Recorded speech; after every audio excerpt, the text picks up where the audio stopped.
he touched briefly on that. Tommy Ford has done a fantastic job. He puts the ball into the end zone so many times, and you return people. He's back there on kicks with Charbaugh, and just the whole special teams group also has really set up the defense nicely and the offense. Well, Tommy Ford's only come around once in a while, and then he's putting, I don't know how we use the pros, but he might be the best kicker we've ever had here. I mean, kickoffs and punts, and he place kicks, and he does it all. And, it's nothing for him to make a 54-yard field goal. I mean, he can do that. And it's like, and I think we have two good kids on our punting team. They seem to be getting down under the punts, and our kickoff team seems to be doing well. So it's like, you're right. And we do a little evaluation before the season, and I remember I asked these kids, what kind of contribution can you make to the squad? And I remember reading Tom, and I hope he doesn't mind me for saying this, but he said about how he thought one of his responsibilities was to give us good field position, and he felt that's what he wanted to really do for our team, is to really give us situations where we would be in a situation where we could, make easy touchdowns. And he's really done that for us, and plus a lot of other things. I mean, he's a great receiver, and he does a lot of good stuff. But you're right, special teams have been. And Matt Georgiana, he's our snapper. Right. I mean, he's done an excellent job. And Troy Charbaugh, I think he makes everybody feel secure, because not only can he handle the snaps well, he puts it down well, and he also gives an option of being able to roll out and pass the ball if we need to. So, we have a lot of kids who have different things to bring to the table, and they seem to all be bringing it. Whether they're a star or even the sophomores or some juniors too. There are a lot of good kids who may not be getting a lot of playing time, but who are doing an awfully good job in practice and helping us in a lot of different ways. Well, Coach, the first 3 weeks has been very enjoyable. You've had 3 lopsided wins. I know you like to get that. When the game rolls along and you're up by 30, 35 points, it's a nice feeling. But each week is different. Tonight it's Everette. So, again, this team has been the thorn in the side. So you're at home, so that'll give you a little comfort level. You played 2 of the first 3 on the road, and you've won. You've been successful. So let's go out and tee up on the home turf for this week. Okay, thanks, Rich. I appreciate it. Coach Tom Irwin and the BG Marauders coming out to play the Everette Warriors. Tony and I have it next for you on WFBG. That's tonight's Bishop Guilfoyle Marauder pregame show with Rich DeLeo and head coach Tom Irwin. Now stay tuned for Bishop Guilfoyle Marauder football on AM 1290 WFBG.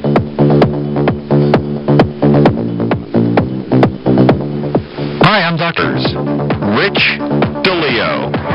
From Mansion Park here in Altoona, tonight the BG Marauders home on a Friday night taking on the Everette Warriors in week 4 of high school football. Rich DeLeo, Tony Lepore. I would say at field side, but we're not really at field side. We're way up above.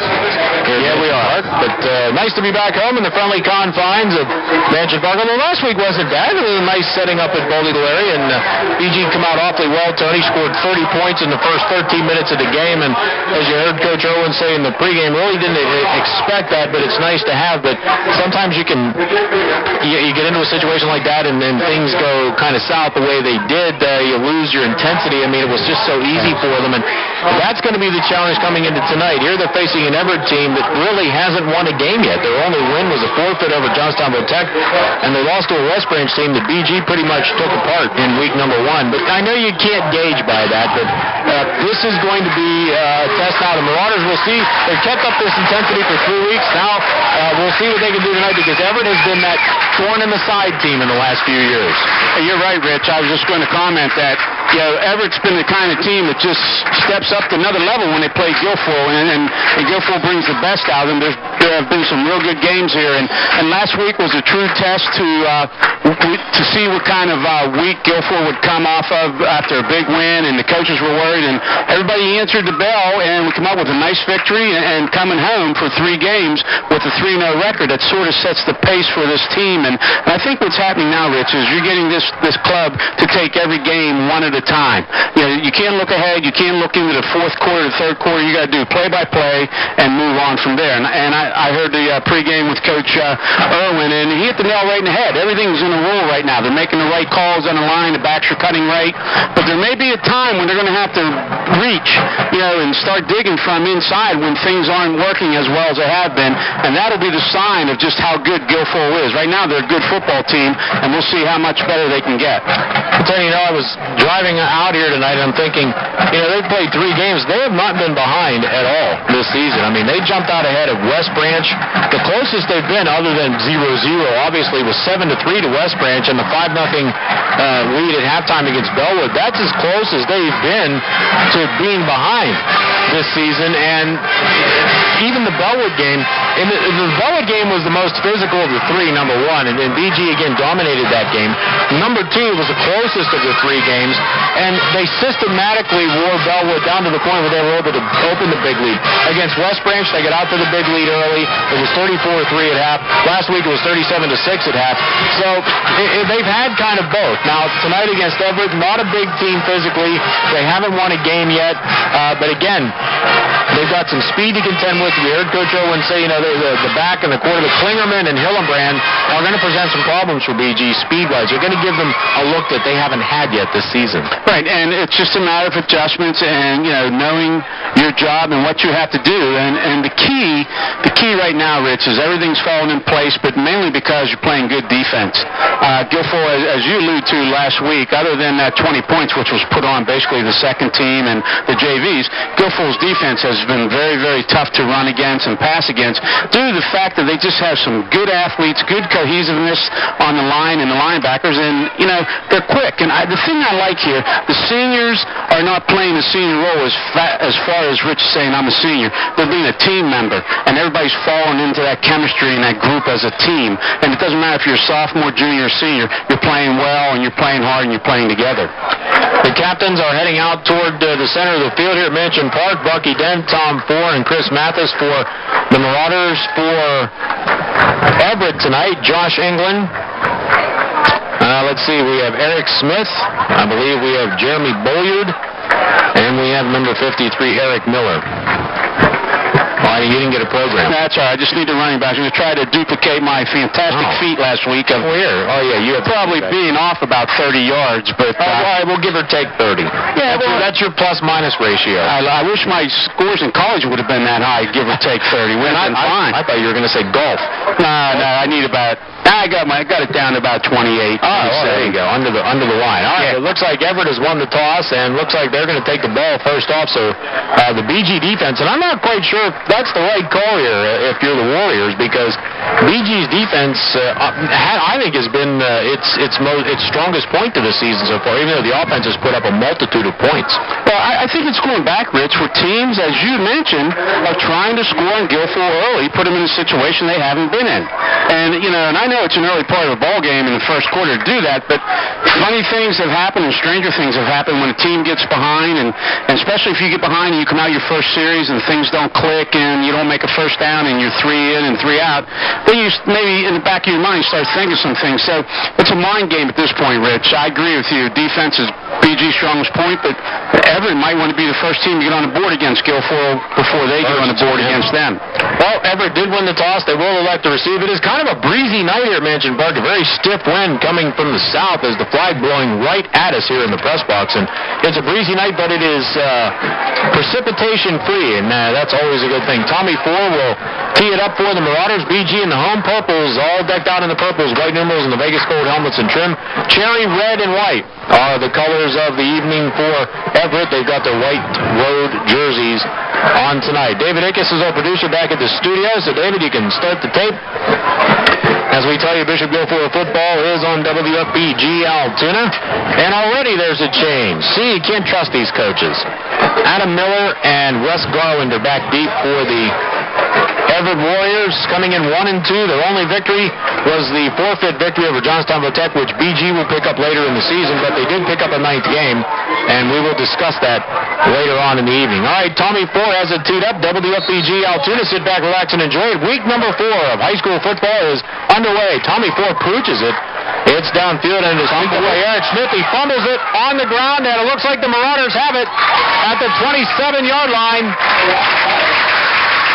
There's 2 purple jerseys down on the ground. Nope, they give it to Everette. And the Marauders just did not get it back. 4 purple jerseys were down there, but I believe Kenny Stanton, the center for Everette, got down there and pounced on that loose fumble. So 4 purple jerseys were there, but Kenny Stanton picks it up, and now Everette will take over.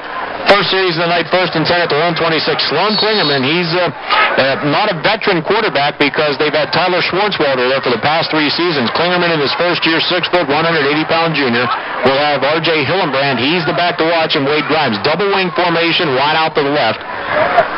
Grimes is the lone setback. In motion goes England to the left. Handoff up the middle, nothing doing.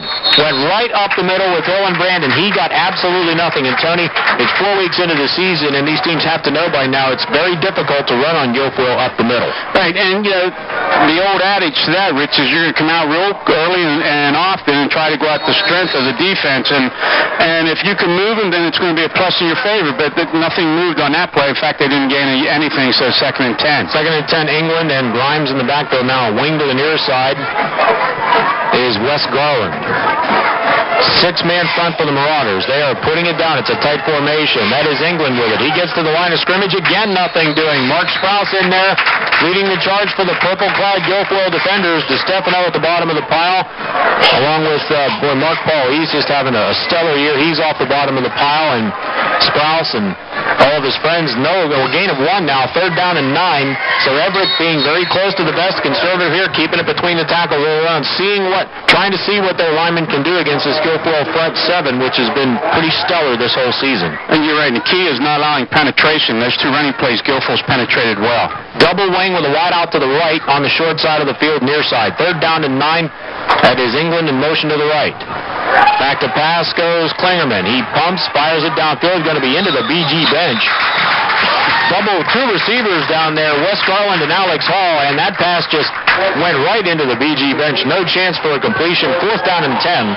And the Marauders will get the football for the first time tonight. 10:32 left in the opening quarter. No score from Mansion Park Bishop Guilfoyle football. The only Friday night home game of the season. We have a game, next 2 games are home on Saturday. Next Saturday afternoon, a rare Saturday afternoon game, and they are different. Believe me, they're different. That is East Stroudsburg area north coming to town. All right, back to punt. Here's Klingerman. He gets off a nice high kick. It hits at the 38-yard line. Going to go right out of bounds, take a 90-degree hop, and go out of bounds at the 37-yard line, and that's where the Marauder offense will take possession. 1st and 10, led by Sean Pacifico, the 6'3", 195-pound senior. He'll have Matt Georgiana, Josh DeStefano, a junior tandem that is going to make a lot of noise this year and a lot more noise next year. Tommy Ford, the wide out, Sharbaugh, the wide receiver as well, and Chris Mathis. They will interchange at times with number 22, Pat Craig. And BG sends Sharbaugh and 4 wide to the right. 1st and 10 to Stefano is the lone setback as we get the ball set and ready for play. 10:24 to go first quarter. Marauders have the ball 1st and 10 at their own 37-yard line. 5-man front for Everette, 2 linebackers in the pattern. DeStefano gets to the corner, comes to the inside, breaks a tackle, and gets to the 40-yard line. Going to be a gain of about 3.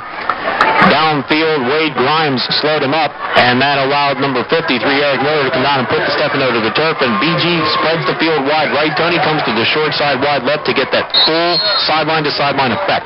And they start off, Rich, I think, with the same play 3 weeks in a row, with DeStefano coming off tackle and sliding off the end and getting 3 and 4 yards a clip. So this play's been effective for them, and then they use Georgiana on the other side. Now Georgiana dots the I in the tailback position. Craig and 4 wide to the right. 2nd and 7. 5-man look. Pacifico back to pass. Fires it out on the flat. 4 wide open. 45 dances around his man. Gets out to the 47, and he's going to be probably a half a yard beyond the stick, and that's going to be a first down for the Marauders. So Tommy Ford left wide open that time. Josh England was on the coverage, Tony, but he was a good 5 to 7 yards off of Tommy Ford on the flat. Well, and that's been the success for Guilfoyle, Rich, is that the cornerbacks and the safeties are playing awful deep off the receivers, and they're adjusting their routes to what the defense is giving them, and when Pacifico's time to throw the ball, it's very likely you're going to see a completion in a plus yardage situation. 4 comes wide to the left, near side, Sharbaugh the slot, DeStefano and Georgiana in the backfield behind Pacifico. 1st and 10 Marauders, their own 48-yard line. Pacifico back to pass again, fires it on the left side to 4. 50-yard line, cuts to the inside, 45, and he is hog-tied down at the 43-yard line by Wade Grimes, and that's going to be close to a first down for the Marauders. Our officiating crew tonight, Greg Hoover is our referee, Joe Scordo the umpire, Richard Freer the line judge, Rick Slates the head linesman, and Dick Kensinger is our back judge for tonight. This was that game on the schedule where it might have had to been moved to tomorrow night because finding officials for this night was very tough because Altoona didn't know whether they were going to be home or away. And we had to keep the date open as long as we possibly could. So the Mountain Lions being away, the Marauders get the home date on Friday. 1st and 10 at the Everett 42-yard line. Right up the middle, Georgiana hit the line of scrimmage and falls forward to about the 39-yard line, be a gain of 3. Jeremy Bolyard makes the tackle for Everett. So BG, Tony doing it.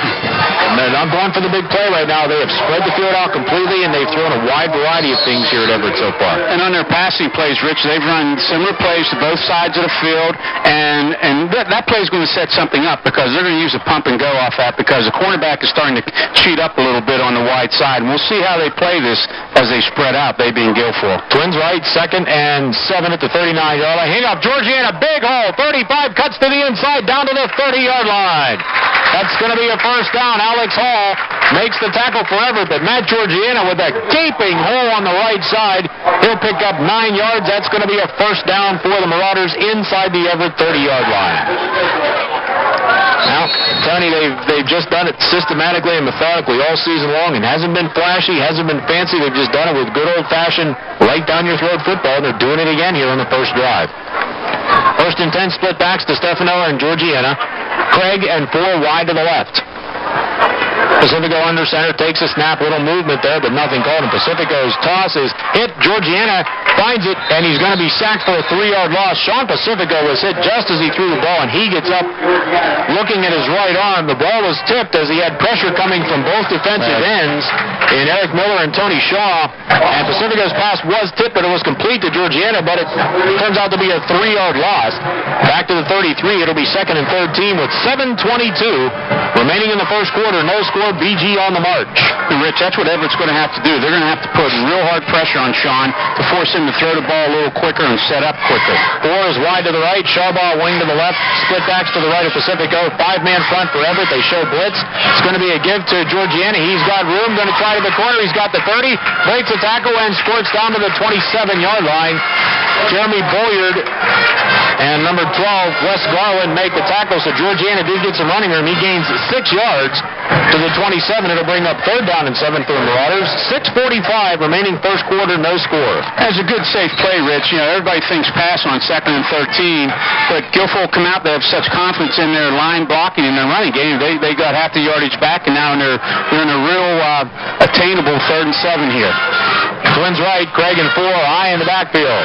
They give it to Georgiana. Another big gaping hole. Matt looks for room on the outside and is going to be brought down after a gain of 1. He slowed up, and that allowed the backside pursuit of Danny White to come down the line and make the play. Georgiana had a huge hole in front of him, Tony, and for whatever reason he slowed up, and that allowed White to come from behind and drag him down. Well, on that play, Rich, the hole was there, as you said, and Georgiana got through it quick. What he should have done is turned upfield. You can't keep stringing it to the sideline because the defense, they didn't get there to make the tackle. They just strung him out and forced him to the sideline. So Matt might have been better off, turning upfield and getting an extra yard or 2 on that. 4th and 6 from the 26, and BG going for it. They've got twin receivers to the left, eye in the backfield. Pacifico facing a 6-man front for Everett. Sean back to pass. He's got time. Steps up in a rush. Fires wide open as Tommy Ford, and he's out of bounds at the 11-yard line. Sean Pacifico was looking right into the face of Jeremy Bolyard. He knocked Pacifico down. Sean getting up maybe a little woozy out there, but he completes the pass to Tom Ford at the 11-yard line. It'll be a 1st and 10 for the Marauders. Well, this is a good test, too.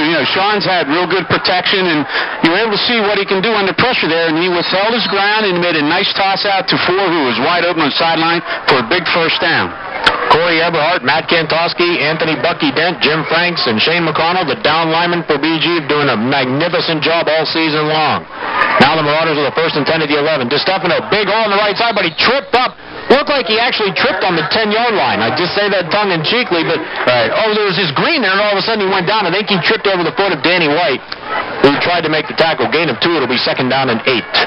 Yeah, and so far we've seen a picture-perfect drive by Guilfoyle, Rich. They started on their own 38, and Pacifico's 4 for 4 out of passing. He did have one pass completion, was a -3 yards, but he's made up for it in the other 3, and it's just a good balance, a good mixture in the offensive series here. Tony, last week when those holes opened up, there were no Bald Eagle defenders to get to BG, but tonight Everett has shown quickness to get to those holes and fill them up. 2nd down, handoff to DeStefano, runs right into the defensive end. Again, it's White, and he falls down. Josh ran right into Danny White, who was being blocked at the time, and DeStefano gains nothing, and it's going to be 3rd down.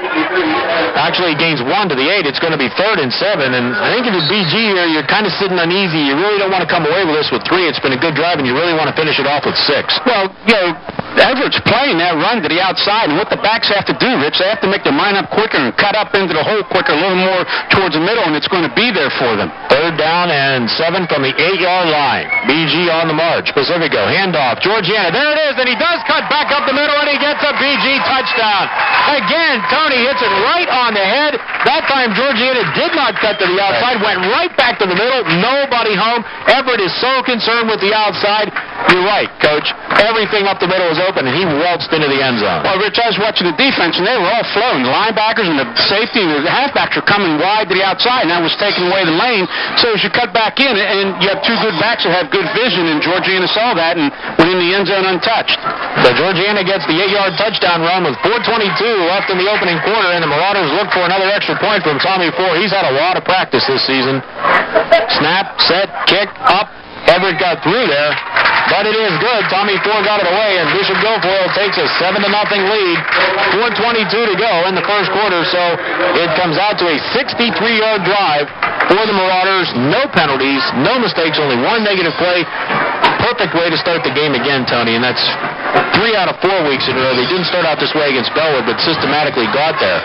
Right, and what happened, Rich, like you said, it was a 63-yard drive in 12 plays. They were 4 for 4 in passing, plus yardage on rushing, and then the line did a good job. And it just took a matter of a couple plays to the backs, DeStefano and Georgiana, to read what the defense was giving them. And that's a sign of a good running back, Rich, when you get through the hole and you got to fight your way and see what the secondary backs are doing, like the linebacker and your defensive backs. And Guilfoyle picked it up well, and again, as you said, jumped out for the 4th game in a row. It's 7-0. So the Marauders lead it with 4:22 left in the first quarter. BG going for a 4-0 start. Next week, again, it's Saturday afternoon, 1 o'clock here at Mansion Park. It will be East Stroudsburg area North. I believe it's a new team, a new school. They had to split Stroudsburg. I guess they're so big they have North and South. Maybe I'm wrong. I never heard of East Stroudsburg. I've heard of East Stroudsburg area, but never North and South, and there's only one in a guide that I have, a coach's directory, so it probably is a new school, and that might bode well for us. Well, we need everything to go well, because when you're home 3 games in a row, you want to come out with a 3-0 record. You got to win those. All right, Tommy Ford approaches the ball. No, it's Guy Finelli this time, and Guy with a booming kick, and he puts it into the end zone.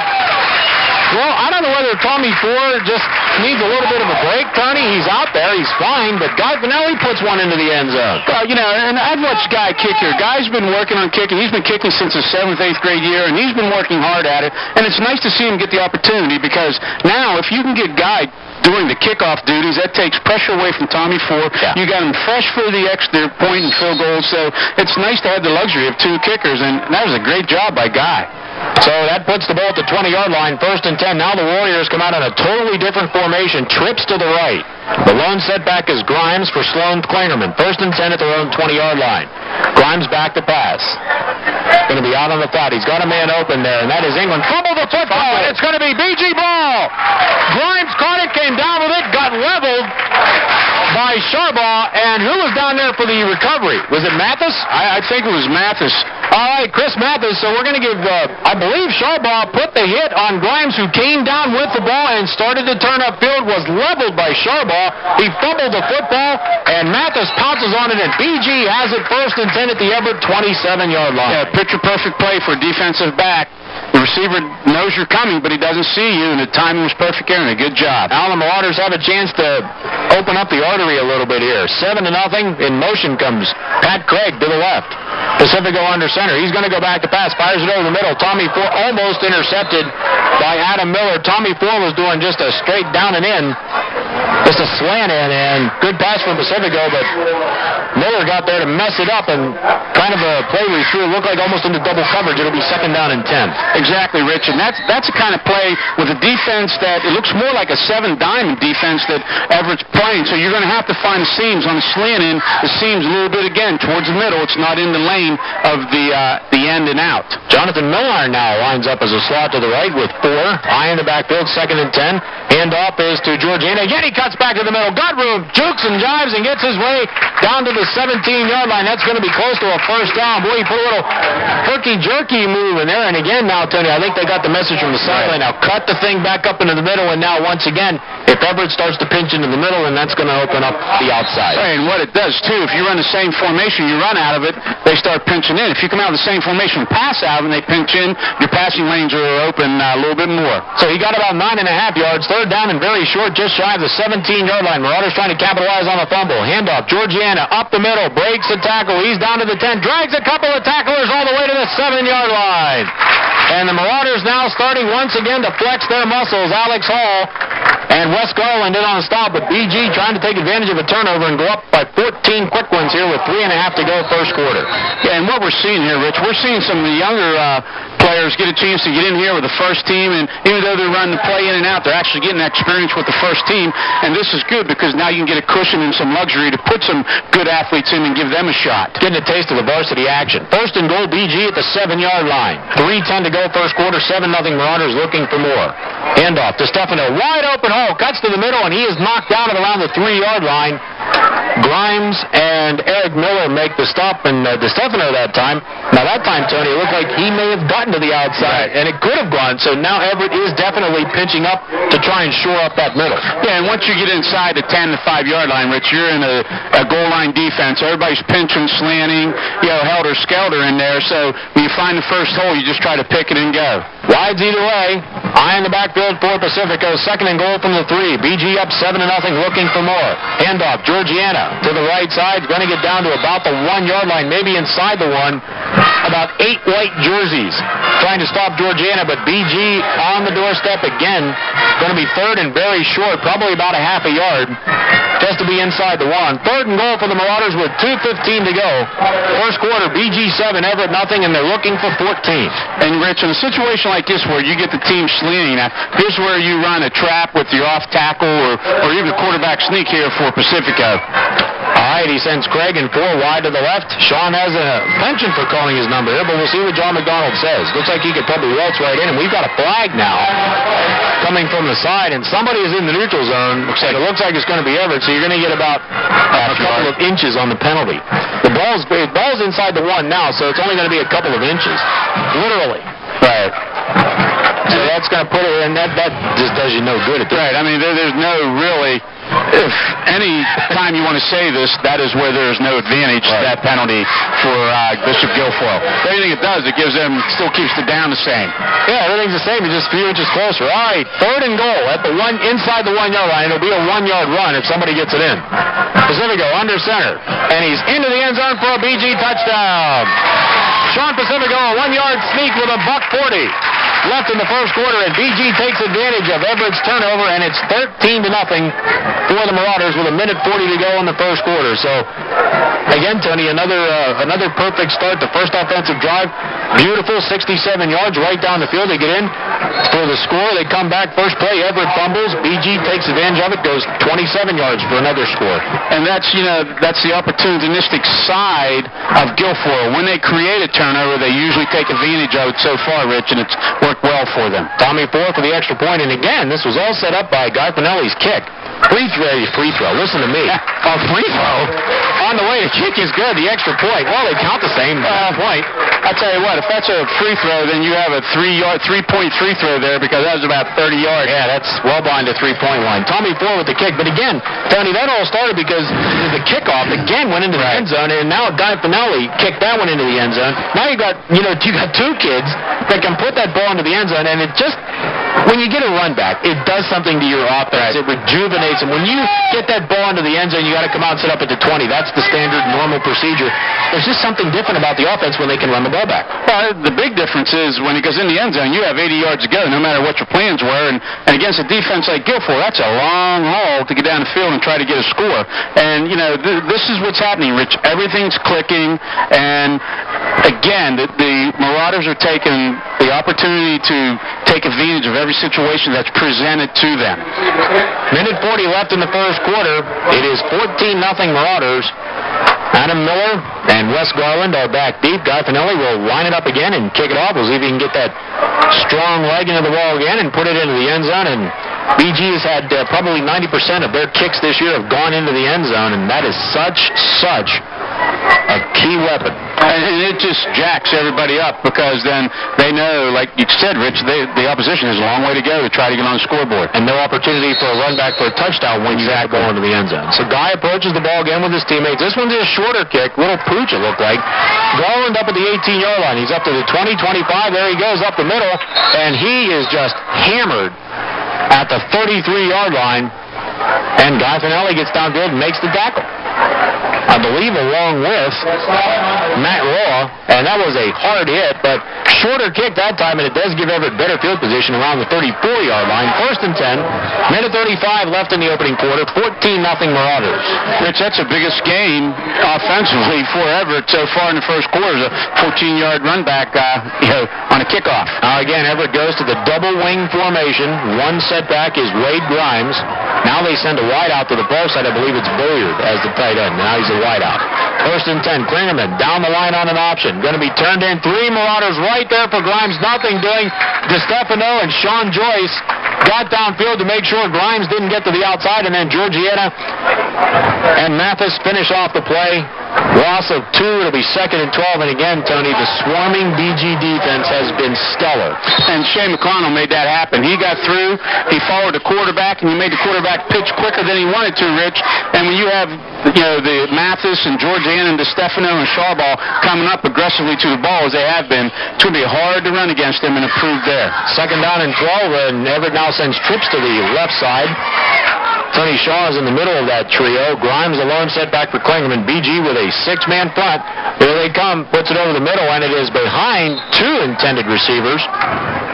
One of them was Alex Hall and Tony Shaw, and that ball was rifled behind both of those receivers. And again, BG's pressure maybe forced Klingerman to throw it a little earlier than he wanted. 3rd down and 12 from the 32-yard line for Everett. 47 seconds remaining in quarter number 1, 14-0 BG. And last week, Rich, we had the opposition have 3 plays in the first quarter, and they were out 9. And so far, we have Everett, who's 47 seconds left, have run 4 plays and punted twice. Well, 6 plays, really. Once and a fumble. Right. Punted once and a fumble. This is only their 6th offensive play. 7th now. 3rd down and 12. Klingerman under center. Takes the snap. He's got time. Rolls to the left. The righty steps up. Fires it on the flat. It is tipped and picked off by Mathis. And he would have been off to the races, but Josh DeStefano tackled him. Unintentionally, of course. DeStefano tipped it. Mathis picks it out of the air, but DeStefano, in tipping it, fell down and knocked Mathis down, or we'd be talking about a 20-0 lead.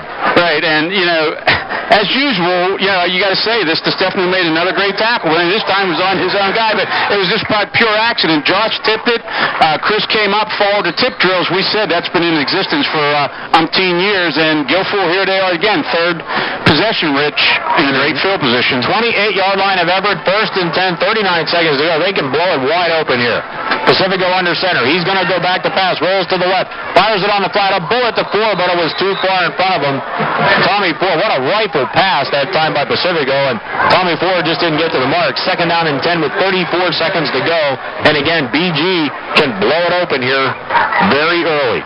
Yeah, and I think Guilfoyle tried to pick on him there, and they tried to get Tommy Ford into the seam because Tommy Ford, he's a very good receiver when he gets the ball and has some open field in front of him to use his athletic ability. So there's a great call on the first down situation here, and now we'll see what they come back with. Second down and 10, BG at the Everett 28-yard line, 14-0 Marauders, 34 seconds left, quarter number one. Handoff is to Georgiana, gets across the line of scrimmage down to about the 25-yard line. Going to be a short gain of about 3. And it'll be third down, and again making the tackle Eric Miller, and that should be the last play of the first quarter. We'll see how the Marauders elect to do it. Nothing going wrong for BG so far here. 2 turnovers.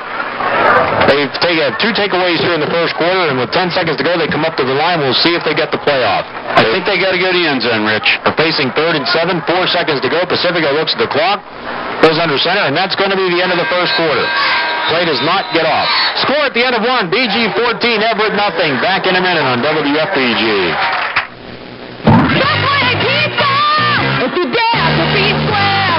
Filter the way in, and we got a nice little crowd here on the Guilfoyle side. Hey, you know, we got games on either side of us tonight. Hollidaysburg at home doing McDowell Bellwood at home against Williamsburg, and I believe Claysburg is also home tonight. So half the Blair County stadiums are lit up tonight, and right now Bishop Guilfoyle trying to light up Everett. They've got a 3rd and 7. The ball resting at the 25-yard line of Everett. BG with 2 takeaways in the first quarter, already up 14-0. Looking for more, and you can sense the Marauders really don't want to kick any field goals tonight. No, and I'll tell you what, Everett's run a total of 7 plays in the first quarter offensively. Matt Georgiana himself had a total of 9 running plays himself. So Georgiana is leading by 2 in the play situation, and this is Guilfoyle's defense at its best. Matt lines up on a wing with twin receivers. Third down, Pacifico back to pass. Steps up, fires it. He's got a man in the corner. It's Sharbaugh. Touchdown! Troy Sharbaugh, 25-yard touchdown pass. Beautiful throw for Pacifico. He led Sharbaugh. He caught him on the fly at the goal line, and Sharbaugh waltzes into the end zone for a BG touchdown. And the Marauders now out to a 20-0 lead with just 6 seconds gone by in the second quarter. And it was set up really nice because they were concentrating on 4, and Sharbaugh made a nice move to the outside, went up the sideline, and he had 2 or 3 yards on a defender. And as you said, Sean laid it up there perfectly, hit him in stride, and when everything's going well, it's going well for Guilfoyle. It is going well, and I'll tell you what, Everett, got to give them credit, Tony. They had pressure on Pacifico. It looked like they were just about to surround him and knock him down, and he got that pass off, and Sharbaugh was underneath for the touch. All right, there's a snap, the set, the kick is up. Tommy Ford's kick is good, and the Marauders lead it 21-0 with 11:54 left in the first half. Hey, they're slacking off. Last week at this time it was 30-0. They're slacking. Yeah, I guess they got a little lull in their step here that, in a situation like this, Rich, when you're the opposition, you cannot, number 1, turn the ball over. Number 2, you got to develop some kind of consistency against the defense that's playing well. You got to make them do some things different. And thirdly, against the pass, you cannot let a defender get behind you. So Everett's in that situation. If they're backing off, Guilfoyle's throwing up in front of them. If they come up and sneak up on the receiver, you're running down and out passes and hitch and goes, and Pacifico's getting enough time. He's doing an excellent job and laying it out there for a touchdown. So, you're in a, excuse the expression, D if you do, D if you don't situation with Everett. Yeah, I think they've got to be, and then they've seen BG. They were here for the Bellwood game a couple of weeks ago. They knew what they were getting, and Tony, they have put up absolutely no resistance whatsoever. Again, we're seeing it again. I think BG has just come out of there so overpowering up front, and their backs are so quick that they have given defenses now, total fits. You do not have enough people to cover the entire field. Nobody. Exactly. And the skill positions, Rich, are very talented for Guilfoyle. And that's the key. When you have skill positions talented and you have people who are playing their first year stepping up and doing a great job, you have the mix of a real good situation in line for you. So Guy Finelli will line it up and boot it again. It is 21-0 BG just underway in the second quarter. Finelli's kick is very short, and it's going to be fielded by Eric Smith at the 21-yard line. He gets to the middle, goes to the right side, hit at the 30, and he's brought down at the 32-yard line. So Everett again will get good field position for their 4th possession of the night. 7 plays for Everett, a punt, a fumble, and an interception. And Mark Sprouse makes the tackle for Mike Sprouse, that is, for the Marauders. First and 10 Everett at the 32-yard line, just underway, second quarter, 21-0 BG. And we got Shane McConnell on the sideline here, and I'm sure they're giving them a rest defensively, rightfully so, and getting some other people in there, Rich, to get a shot, as you said, varsity competition with varsity time here on your home field in front of your home crowd. Well, that would be Chris DiBernardis, and they're spelling McConnell. BG now with a 7-man front. Mathis playing sort of a monster guy on the wide side here. First and 10, split backs with a wing to the left. And the handoff is going to be to England. He's hit in the backfield by Mark Paul. Nothing doing all the way back to the 29-yard line. And BG once again is simply making it too easy up front. They are getting through there. They're getting penetration. Mark Paul that time was there just as the handoff occurred. And again, it is another night where everything, the stars are in line once again for BG. Right, and right there's a pure example, Rich. We sat here and saw it. Their penetration is so deep and so quick that every quarterback just barely got the handoff at 3-4 yards back in the backfield. So, it's tough enough coming in to play a good Guilfoyle team at home, but to get down this early makes it even 4 times tougher. Miller comes wide in the near side on the left. It is Garland as a wing, split backs to the left of Sloan Klingerman. Second down on a long 13 for Everett. 10:57 to go, first half, 21-0 BG. Garland comes in motion.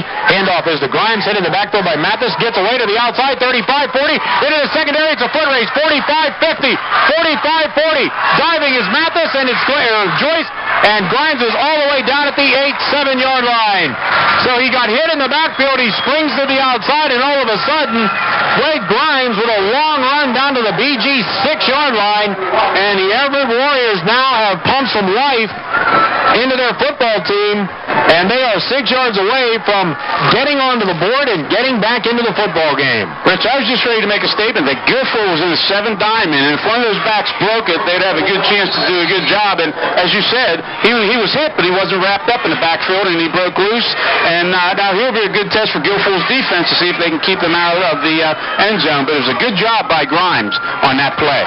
He broke to the outside, broke a tackle, and got cut back just one seam to the inside, and he saw daylight, and he gets it down to the BG 6, first and goal Everett. 10:42 to go in the first half, 21-0 BG. Klingerman under center.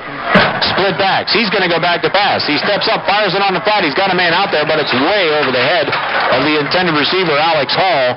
And on the coverage was Troy Sharbaugh, and Alex Hall has a distinct advantage over Sharbaugh. Sharbaugh is all 5'7", and Hall is they list him at 6 feet. And, he was open. The receiver was open. The ball just wasn't placed there because, as you said, Sharbaugh was on the inside of him, and the height advantage gave it to the receiver anyhow, but the ball was poorly overthrown, and Guilfoyle's right there again now, 2nd and 6. But you can bet your last dollar here that Guilfoyle's going to be coming at him, and they're going to make it tough for them to score.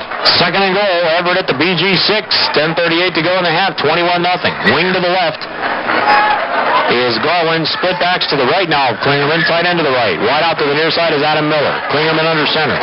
Looks over the defense, signals, gives it, handoff. England in the backfield, hit by Mathis, brought down at the 5-yard line, inside the 5. Chris Mathis stayed at home that time and forced England to go back up the middle. DeStefano in on the stop as well. So Everett now, it's rug cutting time. It's 4-down territory from here. It's 3rd and goal.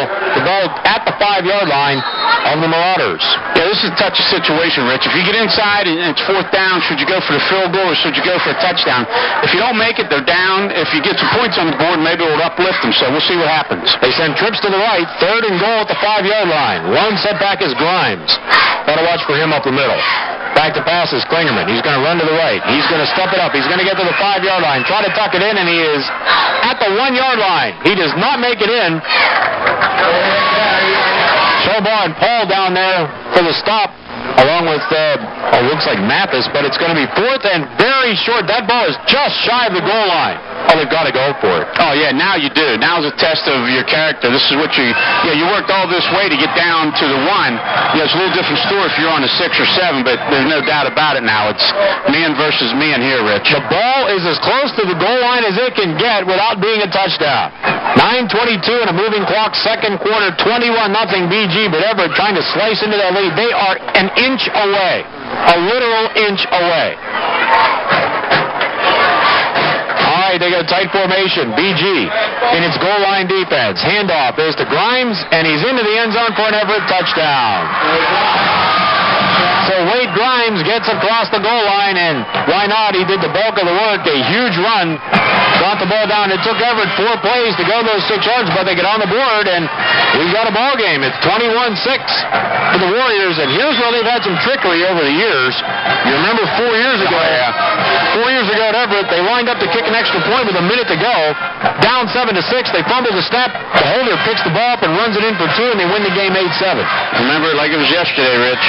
And this place kicker is a freshman. His name is Banner Man. You got it. Banner Man. And now a timeout by Everett. They don't have enough players on the field. They only have 10 players on the field, and so they have to burn a timeout with 9:06. But the Warriors, give them credit, Tony, they get down 21-0. And it looked pretty bad, pretty bleak, but Wade Grimes' long run down to the 6-yard line from about the 29. That's about a 70-yard run. Yeah, I had him down for 65-yard run on that carry. 65 yards, and then he gets him back. And Everett now with a chance to cut it to 21-7. Banner Man. Great name. 5'8" freshman. Yeah, it just sounds like a kicker. Yeah. Soccer, you can tell. Yeah, people attempt the extra point. Kick is down, it's blocked, and it does not get through. Kick is blocked, and it is no good. So Matt Georgiana celebrates the block, and that makes the score 21-6 BG with 9:06 to go. Now, what that will do is, if you can do this, fire up the BG offense. I mean, they've had 2 short drives, 2 touchdowns, a long drive and a touchdown. Now they've given up a touchdown. It's going to fire them up all the more. Well, this happened last week where Bald Eagle area came back and got a score, and Guilfoyle would turn around and went down in 4 plays and equaled that score. So we'll see what happens here. And here's the true test now. Okay, Everett come out, did a nice job in that series. Grimes made a nice run. They got the ball down inside, went for a touchdown on 4th and inches and got it. Now they're down 2 touchdowns. Maybe 2-point conversion here. But what you really got to do, Rich, is you got to come out and you have to somehow put a stop to Guilfoyle's offensive situation here. You can't allow them to go up and down the field because it just negates everything that you did at this point. So the Marauders will line up now in kick formation, and don't be surprised if you're Everett. You're 1-2 on the season. You haven't really won a game yet, and now they've got a touchdown. And don't be surprised if you try an onside kick here. Man will kick back deep. It looks like DeStefano and Charbaugh standing at around their 12, 13-yard line. 9:06 left in the first half. Everett on the board. 21-6 for the Marauders. Next Saturday afternoon, a 1 o'clock game. Maybe we ought to hope for overcast skies. I mean, you like those sunny days, but again, day football is just something you want those overcast skies where you can be able to see the ball without any hindrance. Well, I can't tell you. I'll probably let you know on Friday what Saturday's going to be like. Well, how's that? I could probably let you know by Thursday. Okay, you win. So Banner Man kicks it downfield, and it's going to go past Charbaugh and into the end zone. So Troy does the right thing, and so Everett now puts BG back on its heels a bit. So the momentum for the time being has swung over to the cherry red and white of Everett. 21-6 for the Marauders. We haven't seen that happen a whole lot this year against the Marauders, where they have to start at their own 20-yard line with a 1st and 10. On the Everett side, that was a good kick. On the BG side, that ball has to be fielded. Anytime that ball bounces 7-8 yards into the end zone, you just lost 7-8 yards of returning that ball. So you have to get on it somehow, but to Everett's advantage, it was a good kick, and here comes Guilfoyle from there. Penetration, or deepest field position that they've had in their own territory in a long time, Rich. 1st and 10 Marauders at their own 20-yard line. Eye in the backfield, splits either way. It's going to be a handoff to Georgiana. He's got a big hole. 25, cuts to the outside, gets a good block from Charbaugh. 30 down the sideline, 35, 40, and amazingly stayed in bounds in front of the BG bench near midfield. How he stayed in bounds, I'll never know. But Matt Georgiana gets 28 yards. And Grimes makes the tackle, but Matt Georgiana, great tightrope down the sideline, and it's going to be a 1st and 10 for the Marauders, just shy of the 49-yard line. 2 things. Number 1, you credit Georgiana's desire to stay in bounds and get what he can, and number 2, you discredit the tackling that Everett put on him. He had him sideline pinned, and he just didn't follow through and let him go. Got a great block from Charbaugh at about the 30-yard line. 1st and 10 for the Marauders. Pitch back to Stefano. Josh looks for a hole, cuts to the inside, across the 50, into Everett territory at the 48-yard line. And Tony Shaw on the tackle along with Klingerman, but DeStefano gains 4 to the 48-yard line. It'll be second down and 6 for the Marauders. 8:23, moving clock, second quarter, BG 21, Everett 6. Yeah, last week DeStefano had the great first half, and he ran wild all over, and Georgiana ran the ball also very good. But this time now they're keying on DeStefano. You come back, and Georgiana's just popping it loose. Yeah, he's close to almost 80 yards with 8 minutes left in the second quarter, so it's a great balance back there. Warren Craig wide to the right. Eye in the backfield. DeStefano the fullback. They give it to DeStefano. Up the middle. He's got room. He's got to the 40. Tries to get to the corner. Got another. Oh, Tommy Ford with a great shield block. DeStefano cuts back to the inside. Runs right into a tackle at the 33-yard line. Tommy Ford with a great shield block. Downfield, Adam Miller finally puts DeStefano to the turf along with Danny White, but here's BG, Tony, on the march again. 3 plays, and they're at the 33-yard line with a 1st and 10 with 7:48 to go in the half. Right, and, DeStefano's basically carried the ball for 20 yards and Georgiana 28, and you can't do that forever. You have to put a stop there. Jordan Riley now in the backfield to give one of the backs a break. Looks like it was DeStefano, so Georgiana and Wiley in the backfield. Pacifico back to pass, deep drop, fires it on the fly. He's got his man 4, hauls it in at the 6, and steps out of bounds at the 5-yard line. Well, they'll put him down at the 6, but Tommy Ford, and again, Adam Miller was right there on the coverage, but Pacifico with a beautiful throw. And now the Marauders knocking on the door again. As you said, Tony, like last week, Bald Eagle scored after being down 30-0. Everett gets down 21-0, scores. BG now 6 yards away from coming right back and answering. Right, and that's what a good football team will do, Rich. They'll come right back at you and answer what's been done to them. And, it looks like number 53 wanted a timeout forever, but he never got it, so he has to go back over there and try to stop him here. 1st and goal at the 6-yard line for the Marauders. DeStefano back in the backfield, twins to the right. Pacifico gives it to DeStefano. Up the middle, gets to the 5-yard line, gets to the 4, scampers his way inside the 5. He'll gain a couple of tough yards. These are the toughest yards on the football field, inside that red zone deep. And they look like Wes Garland on the stop for Everett. 2-yard gain down to the 4. It'll be 2nd and goal, 7:10. And a moving clock. First half, 21-6 Marauders. And you know what? Guilfoyle's coming at him. They threw 1 pass, 4 running plays, and they're just doing it their way again, Rich, and they're having a very easy time at this point. Marauders 4 yards from pay dirt again. Eye in the backfield. Georgiana dots the I. Twins to the right. Pacifico hands it off. Georgiana up the middle, just scampers into the end zone, untouched for a BG touchdown. Another solid drive, 6 plays, 80 yards for the Marauders, and they just blow Everett right down the field. Answer the touchdown, 27-6, with 6:48 to go in the first half. Tony, that was too easy. Yeah, I'll tell you what, Rich. 3 minutes and 30-plus seconds, they went 80 yards, and they did it their way, and they did it the easy way, too. Just went right at it. Actually, it was less than 3 minutes. They got the ball at 9:06, about 2 minutes and 20 seconds. Okay, you're right. I thought it was 2:08. That's quick. That's real quick in high school ball, Rich. Georgiana now will snap it. Charball will put it down, and 4 will try to boot it through. Good snap, set, kick, up, and good again. Tommy 4 for 4, and the Marauders come right back down the field. Now lead it 28-6 with 6:48 to go in the first half. So it has been absolutely flawless for the BG offense. Only 1 negative play, and that was a 3-yard pass, the minus 3-yard pass on the first series. Other than that, it's been all positive, all big yards, all touchdowns.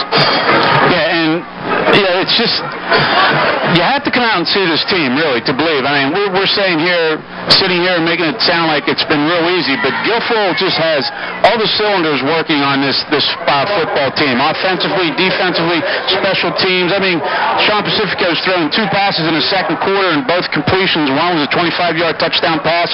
The other one was a 26-yard game to get him down inside the 10-yard line. So they're picking their spots, Rich, and methodically they're tearing Everett apart. But on the other side, this goes to a great job of scouting your opponent, knowing their tendencies, knowing their weaknesses, and then attacking them with your strength. And Guilfoyle has done that, and they've done a very good job for almost 3.5 games so far. The BG, in its 4th week of the season, again, they had a 34-3 lead at the half at West Branch. Last week, they led 37-6 at Bald Eagle, so Bellwood will stay at the head of the class. They only led Bellwood 5-0 and getting a safety, so Bellwood held BG to 3 points in that first half, so that's been the closest all year. Right, and and it's great that they've been able to explode at the time they have and everything, but you know what, that's the furthest thing from this team's mind. They just go out and do the job, and they execute whatever points they get on the board. They just make sure it's more than their opponent. You just want to keep going, and again, Finelli, this time with another very short kick. It's fielded at the 25 by one of the upbacks. That is number 33, David Felton, and he gets good return yardage out to the 36-yard line, so the kickoffs have been shorter here for BG, and it's a lot Everett good field position. This one will go to the 36, 1st and 10, 6:42 to go in the half, 28-6 Marauders. And, as we alluded to earlier, Rich, Everett had to come out and stop Guilfoyle, and they didn't. But now let's see on the other side of the ball if Guilfoyle is going to come out with the intensity that they've had and not let Everett go down the field like they did last time and 60-some yards for a touchdown. Well, if it gets into touchdown for touchdown, Everett's behind by 3, so they've got a lot to make up. Twins to the near side. Twins both ways, actually. One setback is Grimes. He gets the handoff up the middle, gets across the line of scrimmage, maybe a yard, and about 6 purple jerseys put him down. Mathis and Paul and Sean Joyce and number 26, Jared Pufka, make the tackle for BG. It'll be a very short gain of about 1. Maybe we'll give him 2. To the 37-yard line, make it the 38. It'll be 2nd down and 8 for Everett. 6:19, moving clock, second quarter, BG 28, Everett 6. Grimes is a big back, Rich. He's hard to bring down, but he doesn't get a good start. He just uses a lot of muscle off the start. But once he gets started and gets going, he's a very tough back to bring down. 2nd and a long 8. We'll call it from just outside the 37-yard line. Double wing, one setback is Grimes. In motion comes Garland, and it's going to be a reverse to England. Holds the football, and it's going to be Marauder ball. And it looks like number 65, Bucky Dent, falls on it, and BG has it again at the Everett 28-yard line. The 3rd Everett turnover deep in their territory, and the Marauders now with a chance to really blow it open here. It's 28-6. They get another short field to work with, about 28 yards to go. I'll tell you what, that's a tough play to run. You run an inside reverse a yard away from the scrimmage line on the 1st to 2nd handoff, and then next thing you know, the 3rd handoff, there's 9,000 Bishop Guilfoyle jerseys there to tackle you. Got to scrap that play. Got to get rid of it. Well, it cost Everett a 1st and 10. All right, we'll put this back here. 1st and 10. We lost our signal for the time being. Pacifico back to pass. Fires it on the flat. He's got the Stefano at the 25. Dances around a couple of receivers. And it's going to be a gain of about 5 yards. Why are we stopping the clock? Do we have a penalty flag? No, I'm not sure. Well, Guilfoyle's been moving the ball so well, 5 yards seems like a 10-yard gain to them. They think it's a automatic 1st down, Rich. So 6-yard gain on that pass.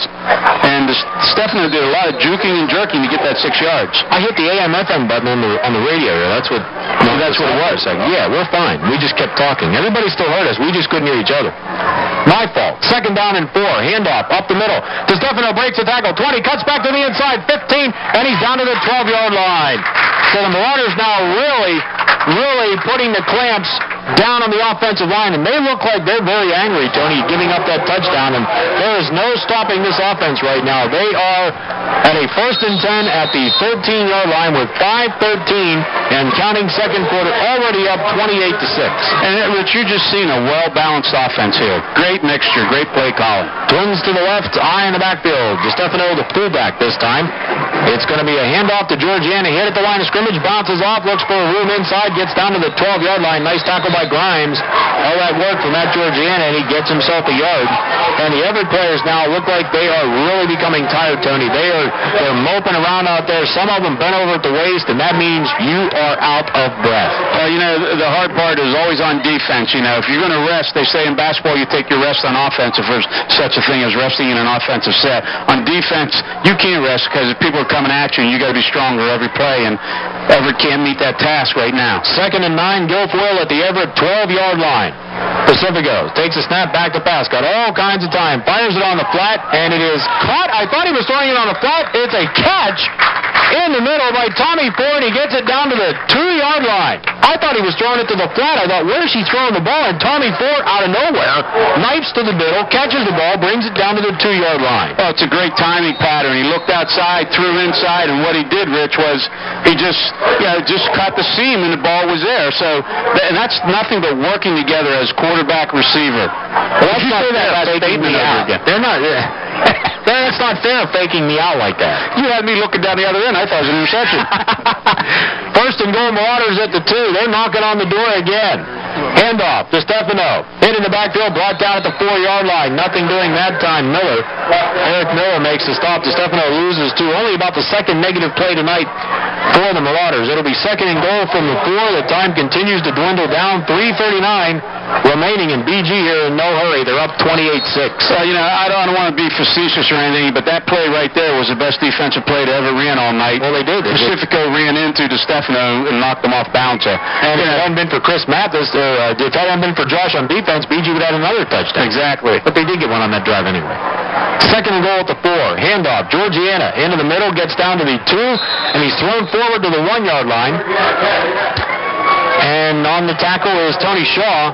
And Tony, no deference to the Everett players, but they look really winded. Yeah, it's a situation, Rich, where a lot of those people are going both ways. And they've been backing up all night on defense.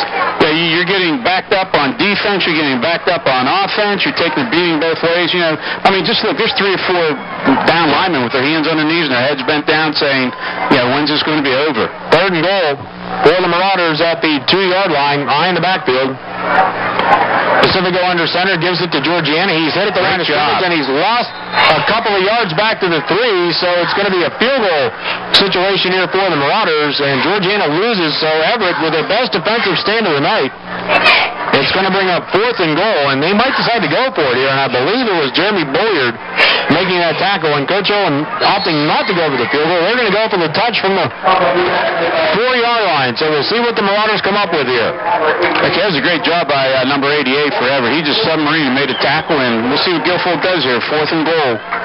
4th and goal for BG at the 4-yard line. 2 minutes to go in the half. Pacifico back to pass. Steps up, fires back at the end zone. Too tall for Chris Mathis, and Everett will take over on downs. So the Warriors hold the Marauders out of the end zone, but they get the ball at the 4-yard line with 1:58 left in the half.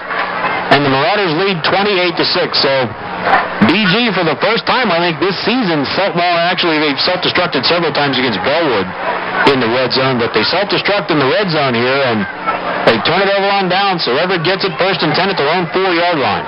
And Tommy Ford was wide open on that, but I tell you, the play I'd love to see on that, everybody's looking for Tommy Ford as Chris Mathis, the tight end, just open in the middle there. He's a big 6'1" tight end, strong hands, great athlete, and just been nice to see a tight end in that situation. I think it was Mathis on the 13. Was it 4? Okay. Yeah, it's 4. All right, 1st and 10 Everett at their own 4-yard line. They've got 96 yards to go in 1:58, and that's going to be a false start as Klingerman stayed still and everybody else moved, so the center forgot the snap count, and this will put Everett back a couple of yards to the 2. Yeah, and that's the kind of penalty that just, as a coach, you just say, why? We're in our 4th game of the season, 3rd game of the season, 4th scheduled, 3rd playing. You can't afford to make mistakes down in your own territory with that much time on the board, and Guilfoyle still has 3 timeouts left, Rich, so they can stop that clock and get the ball back. So it'll be 1st and 12 now, all the way back at the 2-yard line for the Warriors. They've got a wing to the right, wide out to the left, split backs for Klingerman. BG with a 5-man front. Going to be a handoff to England. Up the middle, he's hit at the 1, squirts out to the 2, maybe back to the line of scrimmage. And now BG will use their timeout. Steve Bernardus in on the tackle for the Marauders. That'll be no gain. It'll be 2nd down, and we'll call it 12 from the 2-yard line with 1:50, so BG will put the weight on the defensive shoulders right now and try and get the ball back and try to go in for another score before the half. They were turned away. They got down to the 2, and actually got down to the 1, but Everett turned them back. A couple of nice plays, forcing BG into their backfield, not getting any yards, and then turn them away on a 4th and goal. Well, there's a situation here. Guilfoyle is going to be coming, Rich. They're going to want to try to get the safety. And not only that, if they get the safety, they're going to get the ball back on a kick return with still a lot of time and 2 timeouts left. So there's a lot of strategy going on at this point. I look for Guilfoyle to start stunning and slanting on the offensive line because I'm just not sure if Everett has the passing attack in a short yardage situation to get out of the end zone area that they're in now. Tony, if you remember last week, 2 of Ball Eagles' 3 touchdowns came on long pass plays, 1 play. Tonight, Everett's touchdown was a short. It came after 1st and goal at the 6, but again, it was set up by a long play. So if there's any chink in the BG armor on defense, it's the penchant to give up the big play. Right. And that 65-yard run should never have been given up because the running back was actually hit. He stumbled, maintained his balance, and proceeded to make 65 yards on it. But in essence, you're right, Rich. The scoring has been after a big play against Guilfoyle. There was a gain of 1 out. There were 3. 2nd and 11 for Everett at their own 3-yard line. Now a new quarterback. And the pass is complete to Adam Miller. He fumbled the football, and it's picked up by DeStefano. He's at the 10, he's at the 5, and he's down to the 1-yard line. So again, Adam Miller caught the pass from Sean Ford, sophomore quarterback, turned, ran upfield, was hit, fumbled the football. DeStefano picked it up at the 11, runs it all the way down to the 1, and the Marauders now with 1:40 can put this thing away. They are 1 yard away. Everett's 3rd turnover deep in their own territory in the first half. And 2 have come on pass receptions after the catch and advanced the ball both 8 yards, and they fumbled, which would have got them close to a first down, Rich. And, again, that was a tough break on the Everett side. He didn't tuck the football, but you have to give credit to the hard hit on the Guilfoyle defender. He came up and stuck the receiver and stripped the ball away. So it's 1st and goal. DeStefano's return gets it down to the 1. Marauders leading 28-6 and looking for basically the coffin shutter here. DeStefano and Georgiana in the backfield. Sharbaugh is a wide out Pacifico. Into the end zone for a BG touchdown. Sean Pacifico, 1-yard run. So the Marauders have taken advantage of all 3 Everett turnovers tonight, turned them into touchdowns, 34-6. Marauders lead with 1:38 to go in the half. And, there's just not too much you can say, Rich, other than the fact that as a receiver, you got to learn to tuck the ball in, especially when you're down in your own territory that deep. And secondly, you just have to give accolades to the Bishop Guilfoyle defensive side. I mean, the defensive backs are sticking the receivers. And maybe, I don't know if they've ever have been hit this hard at the first 3 games, but they are tonight, and it's shown that they're not used to it. Another extra point attempt for Tommy Ford, and this one again is true. 35-6. Marauders, for the 3rd time this season, have gotten into the 30s at halftime, by halftime. We still have 1:38 left in the first half, and again, Tony, they've had a 28-yard drive for a touchdown, 27-yard drive for a touchdown, a 1-yard drive for a touchdown, a 67-yard drive for their opening touchdown. I can't even remember what the other one was. Let me see, 37-yard drive. And that was, so 3 of those turnovers, 3 turnovers, 37, 28, and 1. Touchdowns for BG. And then they also had one where they started at the opposition's 27. So they had 4 possessions inside the 40-yard line, and 2 of them inside the 30-yard line. So 2 of those 4 inside the 30. But what's happening here, Rich, is I always say, you set the tone early in the ball game, and Guilfoyle's defense has come out, and they've really hit and tackled hard. And when you have receivers not protecting the ball and trying to elude the hit, that's when the fumbles occur. And you can see that receiver there was just trying to get away from the defensive back, and he got stripped. So you got to take what they give you and not try to get more than what you're capable of, because with a team like Guilfoyle, they're going to take advantage of the situation here, and they look for opportunities, Rich, to capitalize on. And as you said, 3 turnovers this first half. They've scored 3 touchdowns off those turnovers. 35-6, BG on top with 1:38 to go in the half. Next week, Saturday afternoon, 1 o'clock here at Mansion Park, East Stroudsburg area north. That's a mouthful.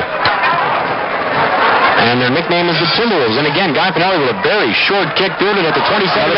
Fumbled again, but the Warriors get it back, and they gain actually 4 yards to the 31. But My, oh my, it's like they're being spooked here tonight. On the recovery, Eric Smith, he fumbled the kick and then recovers it at the 31 with a 1st and 10 with a minute 35 to go left. Run Everett, I just run this thing out.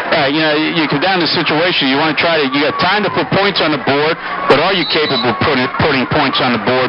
Secondly, if you put the ball in the air, so far nothing good has happened, so you don't want to do that. So, and then again, Guilfoyle still has 2 timeouts here to try to hold the clock and go for a block on the punt if it's possible. Matt Rolla joins the fray for BG and puts the 11th man on the field for the Marauders. 1st and 10, Sean Four is the quarterback now for Everett. I don't know whether Klingerman got hurt.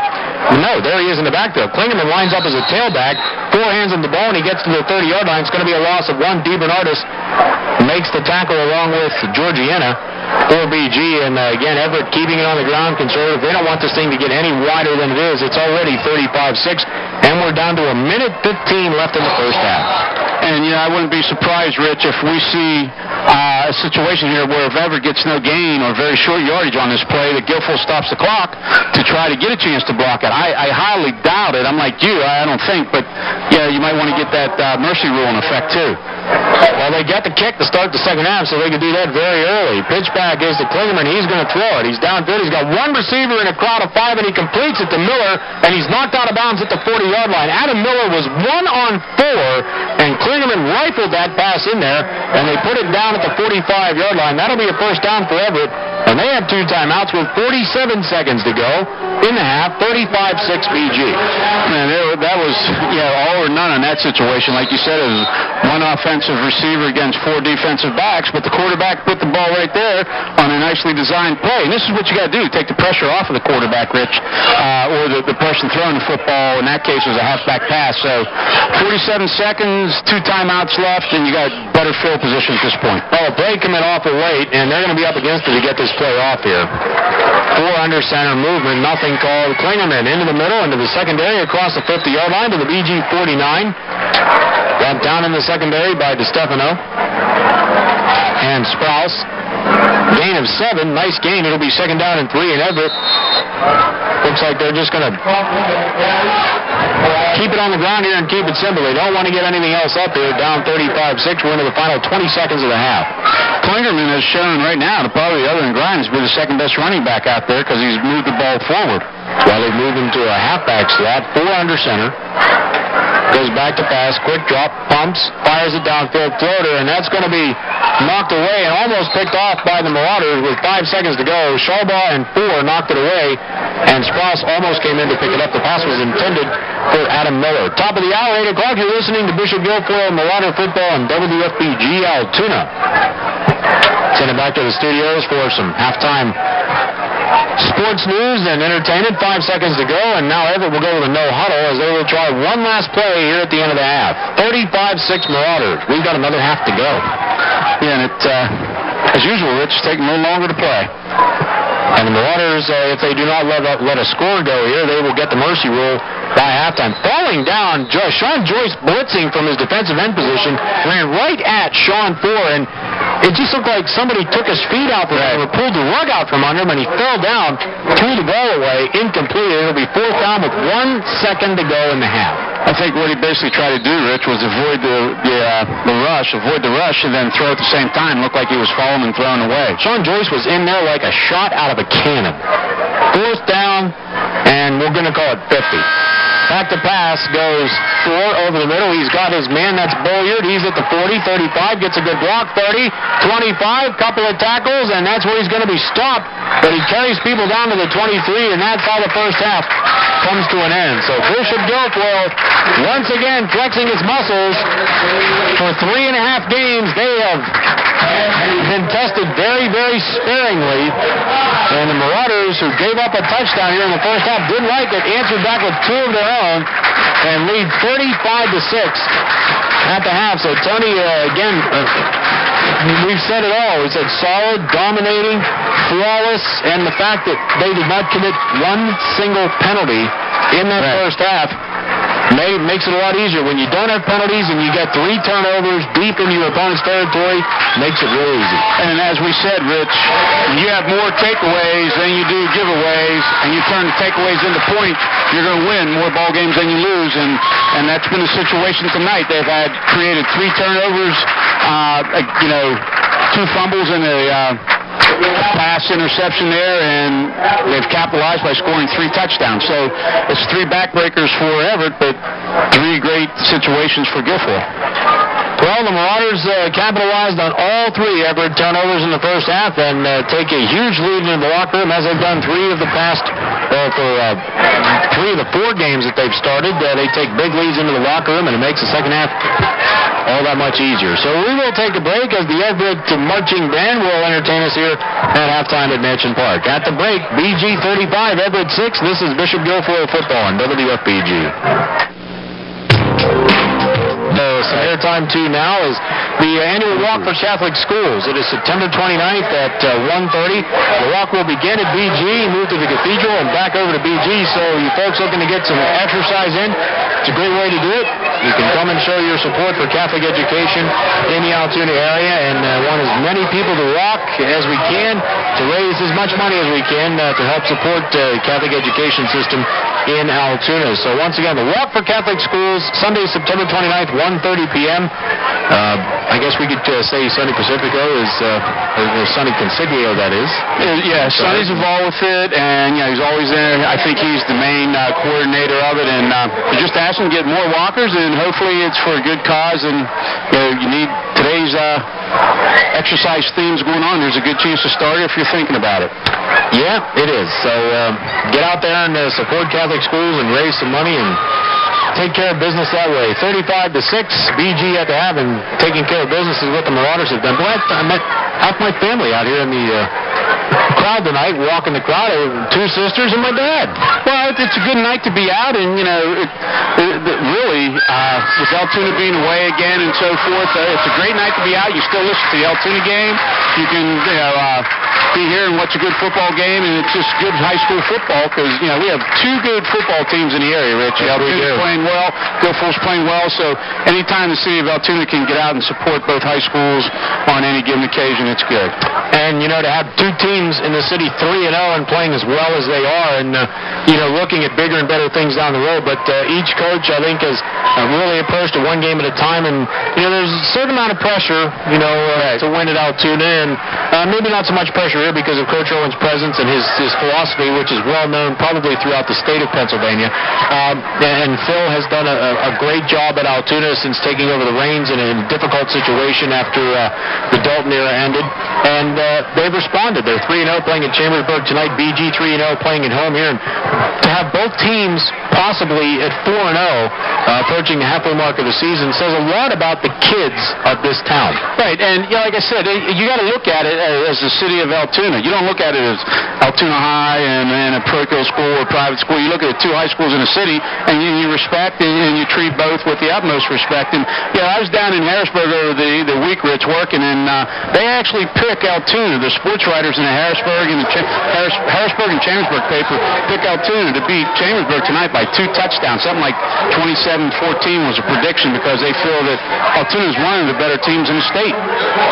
Well, they proved that last year, and they're on their way again, and they're battling some injuries right now, a lot of big injuries over there. Of course, Sean Shannon, we all know the story, and he is well on his way to recovery, and that is the best news of all. I mean, you can put the games aside. We've talked about the teams and the success of both teams in the city, but when you see a kid go through what he did in the early part of the season and to have his health back and to basically have another chance is really, really great, and we wish him the best, and it would be great to see him get back on the field, but again, his health concerns come first. That is first and foremost right now. He's only 17 years old, and football should be a mere afterthought at this point, but for him to be back on the field 2 weeks ago with St. John's was a real uplifting experience for his kids, for his teammates, and it's just great to see him back, great to see him get healthy again, and you really got to feel for him not being out there and able to play, but they pick up the slack. They're 3-0, and another tough test tonight in Chambersburg, and then they play Easton next week. So it's nice to see both teams doing very, very well. And you see both teams riding off of each player's coattail, Rich. There's such great leadership on Guilfoyle and Altoona. There's good backup support. The younger programs are doing well and competing, and everything's in perspective. And Coach Irwin and Coach Ricky are basically doing a good job with what they have to work with. And the situation with the Altoona athlete, like you said, it's just such an inspiration when he walked out at midfield with his players to flip the coin at the beginning of the ballgame, because that was a testimonial to the togetherness and chemistry that was on that team. And you would see the same thing here. God forbid something happened to a Guilfoyle individual here. But tonight we have a good situation at halftime, 35-6, Rich. I just had some unofficial stats. DeStefano has 9 carries and 40 yards. Georgiana has 14 carries, 87 yards, 2 touchdowns. Pacifico's had a great first half unofficially, passing 7 for 11 for 97 yards. And, when you get a balance of close to 100 yards rushing and passing in the first half at high school level, you're going to be okay. Yeah, balance is the key to everything, and BG will get the ball to start the second half. And I want to mention the BG 9th grade team, the junior high team, 4-0, and they have run up some huge scores. So the football fortunes...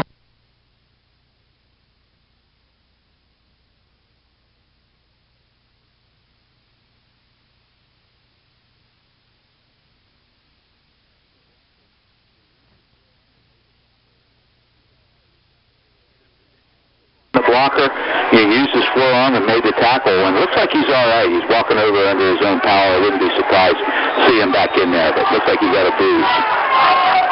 All right, 2nd and 9, so good job on the first down. Ball at the Trojan 41, and their right guard moved early, so that'll back him up 5. It'll be 2nd and 14. Well, they're shooting themselves in the foot again. Just when they started to look like they're getting together and moving the ball on the ground, right guard pulled up right before the snap, so now it's going to be 2nd and 14, like you said. And the question is, 8 for 10 through the air last week, over 100 yards passing. You can knock why? Why wake up a sleeping giant? What's another cliche? Sleeping giant. I don't know where that came from. 2nd and 14 for the Trojans. Now back up to their own 36. Again, there's the counter play. A little misdirection. The quarterback keeper, Krasanik, and he picks up 2 yards. The Golden Tigers really they've done a nice job adjusting to that counter. And that time, the right guard that time, the same guy that went in motion last time, he must have been going to pull, but he pulled this way and came down, and they just let them go. They let them go and just stepped right into the hole, that the Golden Tigers did, and stepped into the hole and held them for no gain. So now they will give the ball to the back going in that direction. Now they have to pass. And they will. Krasanik rolls out, being chased by John Wallace. Throws it downfield. Has a man, but it's a little too long. Boy, Flick got in between Margle and Meadows on the far side at the 35, but the throw from Krasanik was about 3 yards too deep, goes incomplete. So the Tigers come up big. It's 4th down and 13. Excellent.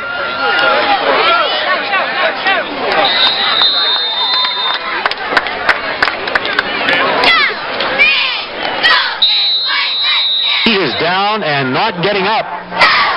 And Chris Mathis trying to get to his feet, but the officials stop play. And Mathis now being helped up by Sharbaugh. Not a good situation there. Just like a regular tackle, but he may have turned an ankle.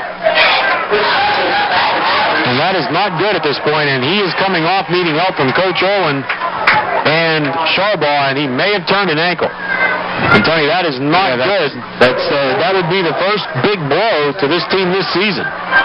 Yeah, and it's something that, you surely don't like to see, and it's part of the game. And he went down awkwardly, but hopefully in a situation like this, you don't need him. Rest him, put ice on, and get him taken care of. And it could be just a tweak, and he could get it back in situation to play. Pacifico up the middle to DeStefano, breaks to the inside, and he's got a first down at the Everette 38-yard line. Josh DeStefano just slicing and dicing in and out. Klingerman makes the tackle, and now the BG trainer will go to work on Chris Mathis, so we'll keep an eye on that. But DeStefano's run gets down to the 38-yard line, a gain of 12 for Josh. 1st and 10 Marauders, inching toward the mercy rule. We've got 11:20 left in the third quarter, 35-6 BG. 4 and Sharbaugh wide to the left. 5-man front for Everette. And I'm sure they used that whole 20-minute halftime to their advantage because they were tired. Pacifico back to pass, firing downfield, going for the home run ball. He's got 4. He had it and dropped it at the 1-yard line. On the coverage was Adam Miller. It was a jump ball, and 4 looked like he had both hands on it, but Miller may have gotten a hand in there and knocked it away and brings up 2nd and 10. I'll tell you what, it was a good defensive job by the secondary defender there. He was inside the receiver, and he got a chance to put his hands up and probably obstructed the view of 4 as he was looking the ball into his hands. But again, on the other side, it was a very well-thrown pass from Sean Pacifico, and he had a lot of time. He stayed in the pocket and got a chance and almost completed for a touchdown. Oh, here comes the ice bag for Chris Mathis, so more than likely he's done for the night. 2nd and 10, BG at the Everette 38-yard line. Pacifico, under center, pitches back to Georgiana. He's going to try the corner. He's got it. 40, 35. Brought down on a hog collar tackle. The fans want a face mask call, but again, you can grab that collar, and it looks like his head goes around, and sometimes that can be very deceiving, but it looked like just a shirt collar tackle. And it will be a gain down to about the 31-yard line. It'll be 3rd down, and we'll call it 3 for the Marauders with 10:57 left in the 3rd quarter, 35-6 BG. And it was a good tackle. You could see it wasn't the neck because he jerked back, but his head was free with movement, Rich, so it was a clean tackle. Now Pat Craig will be into the lineup for the Marauders. 3rd down and 3. Pacifico hands it off to Georgiana up the middle, and Matt's got the first down to the 25-yard line, and it is Wade Grimes making the tackle, and BG once again just doing it methodically here. Tried to go for the home run ball, didn't do it, so they go right back to the ground. 1st and 10 at the Everette 25-yard line. And Tony, my buddy Sean Reimer, who does the computer graphics here for the Marauders at Mansion Park, pointed out to me why everything was so goofy today. Just look at the sky across the I know, I didn't even want to say it, Rich. Well, he brought it up, so it's facing me. It's looking right at you. I know. Well, it looks on the right side, I'm okay. One of a kind. Pacifico, big hole for DeStefano up the middle. 20, 15, cuts to the middle. 10, and he's going to try to break a tackle, and that's how you get an ankle turn there. So just go down and forget the extra yardage as DeStefano gets all the way down to the 9-yard line. 16 more yards for Josh DeStefano, so he's picked up 28 yards here in the second half, and he's got his total up to near 70, but it's 1st and goal for the Marauders at the 9-yard line. Yeah, and, it's a situation where Guilfoyle's going to keep the ball on the ground. They're going to be able to move it, and you get some people in there blocking and running, and everything's going to work out fine at this point, Rich. Don't need to throw it anymore. Exactly. So every once in a while. And that keeps your quarterback out of harm's way. Exactly. 1st and goal, BG at the Everette 9. Handoff, Georgiana up the middle, and Matt gets it down to the 5-yard line, and the Marauders just now pushing Everette all over the field. Klingerman and Grimes, who are the 2 names we've mentioned all night, they make the tackle. But, Tony, this Everette team was tired going in. Right. Here they are again, backing up to start the 3rd quarter. Unofficially, Rich, I have Georgiana going over the 100-yard mark, which that gives him 17 carries for 102 yards on the evening. It's still early in the ball game. I'm sure he won't see much playing time in quarter number 4. 2nd and goal, BG at the Everette 5-yard line. DeStefano and Georgiana again in the backfield. Craig and 4, the wideouts to the right. Pacifico turns, hands it off to Stefano. He's got a hole, and he's into the end zone for a BG touchdown, and that will invoke the mercy rule. So Josh DeStefano with a 5-yard run right off the left guard and tackle. Big hole in the Marauder front line. Corey Eberhard, Matt Gantowski, Anthony Dent, Jim Franks, and Shane McConnell have just been spectacular this entire season, making it so easy for those backs. DeStefano, the 5-yard jaunt, 41-6. Marauders, and now the mercy rule is in effect. That means, folks, the clock will run. We'll stop only for timeouts, for scores, for injuries, and to move the chains on a 1st down. And we have Finelli attempting the extra point, Rich, first time tonight. So Guy Finelli will give Tommy Ford a little bit of a break here. Shawball the hold. Straight on kicker. Finelli boots it, and it looks good, and it is good. So Guy Finelli gets his name in the scoring column. Straight on kicker. You don't see too much of that anymore. No. He's a throwback. Yeah. And, it's like I was watching him line up. He was like 3 yards back from the tee, but then, he starts on the snap, so when the ball's set, he's there, whereas the soccer kicker comes in, and it's basically the same difference, just a different angle that looks there. But you're right, that's more traditional than it is upscale. And I don't know, and I was a straight-on kicker, but I don't know if you get more of a leg swing with the soccer style as opposed to the straight-on kick where you just bring the leg from the back with a sidewinder. You come from the side, and you literally bring it from the side. I don't know whether you get more velocity on it or not, but the kick was good anyway. I mean, it was just as high high and deep as Tommy Ford's kicks. I'm no rocket scientist with this, but I tell you what, with the sidewinding kick, you get definitely more leg power in because you have a follow-through that's more evenly flow with your body movement. With a straight-on kicker, sometimes you can have the tendency to punch the ball, like tap it or not follow through completely. And I think it's harder to follow through as a straight-on kicker. But if you worked at it and you worked at it hard enough and you got your timing and repetition with it, you don't even think about it. But it's good to see that Guilfoyle has two kickers that are capable. God forbid Tommy Ford would go down. You have Guy Finelli that you have confidence he's made the extra point and he can get in there, and he's kicked the ball into the end zone tonight. I think on the other kickoffs, he's just been tentative on the other kickoffs because he does have a leg to kick it down inside the 20. So BG gets it up to 42-6. Chris Mathis on the bench. He's got ice on the ankle. He's done for the night. Hopefully it's not too severe, and he'll get the rest of the night off and maybe a day or two of practice. But the Marauders now lead at 42-6. And they do have the mercy rule, so the clock will run. And Finelli with a high, short kick again. It is fielded at the 26-yard line. That is by Adam Miller. He gets out of the tackle of a Marauder, comes back to the left side. Being run down, and Sharbaugh brings him down at the 23-yard line. Not Sharbaugh. Is that Pufka? Downfield or Bender? Give me a number. Craig. Pat Craig. He was 20-something. 25. He got out of the initial hit at the 26-yard line, and then Pat Craig makes the stop. Actually, 22. We cover 22 and 25, right? We cover all the 20s and Mike Bender down there, number 25. So there we go. That puts the ball at the 23-yard line for Everett, 1st and 10. And again now, the mercy rule now will get the clock running with 9:12 left in the third quarter, 42-6. Marauders with their biggest output of the season. No, last week was 44, so 44 will take care of that. And Klingerman is hit right as he takes the football. Quarterback sneak, and looks like Big Shane McConnell got those big paws around him and said, big fella, you're not going anywhere. But wasn't McConnell with Dent? Give me a number. There's McConnell. I don't even know if Shane... Well, wait a minute. No, it wasn't. Shane's not out there. Shane, you got to give credit for a tackle, but it was either Paul or Eberhardt. Whoever's playing off the right side of the center made a tackle. We'll see who it is now if they line up the same. Looks like Mark Paul, and Eberhardt were there. Yeah, he just shot the gap, and the center went right, and he went left, and he got the quarterback, and it was a great job. No gain, 2nd down and 10, so Klingerman is back at quarterback for Everett. 42-6 Marauders with 8:13 to go, third quarter, and the clock will move. Klingerman back to pass, rolls to the right, steps up, fires, and he's got a man wide open on the flat. That is number 12, Wes Garland, and he's brought down in the open field at the 32-yard line. Craig makes the tackle for BG. That's a gain of about 9. It'll be 3rd down and 1 at the 32-yard line for Everett. BG leading 42-6 on their way to victory number 4. And Tony, now we can turn all our eyes to Point Stadium tonight. A huge game over there. McCourt and Carroll going at it, both undefeated, and BG trailing only Bishop Carroll right now. And now you're into week number 4, and now all that stuff's going to come into play big time. So gotta be pushing for Bishop McCourt tonight. Exactly. 3rd down and 1. Handoff. Fumbled in the backfield. Grimes has it, rolls forward, and that may give Everett a 1st down, or are they going to put it down at the line of scrimmage? If so, it's going to bring up 4th down. The ball actually hit his knee as it bounced up off the turf and fell, the ball rolled ahead for about another half yard, so it's close to 1st down, but not there.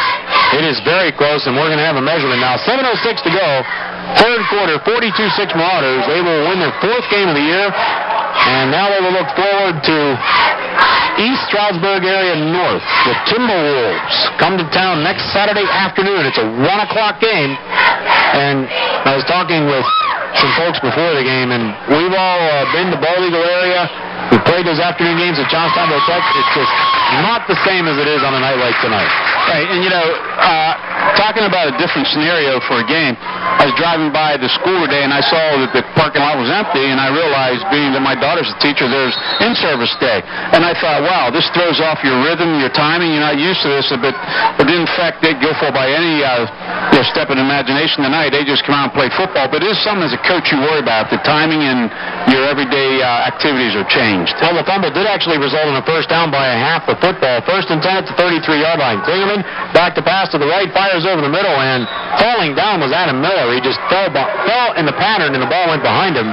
He was in the midst of 5 purple jerseys in the secondary. And again, Everette sending, it looks like a couple of times tonight, Tony, I've said there've only been one receiver out in the middle of 4 to 5, and they're not good odds.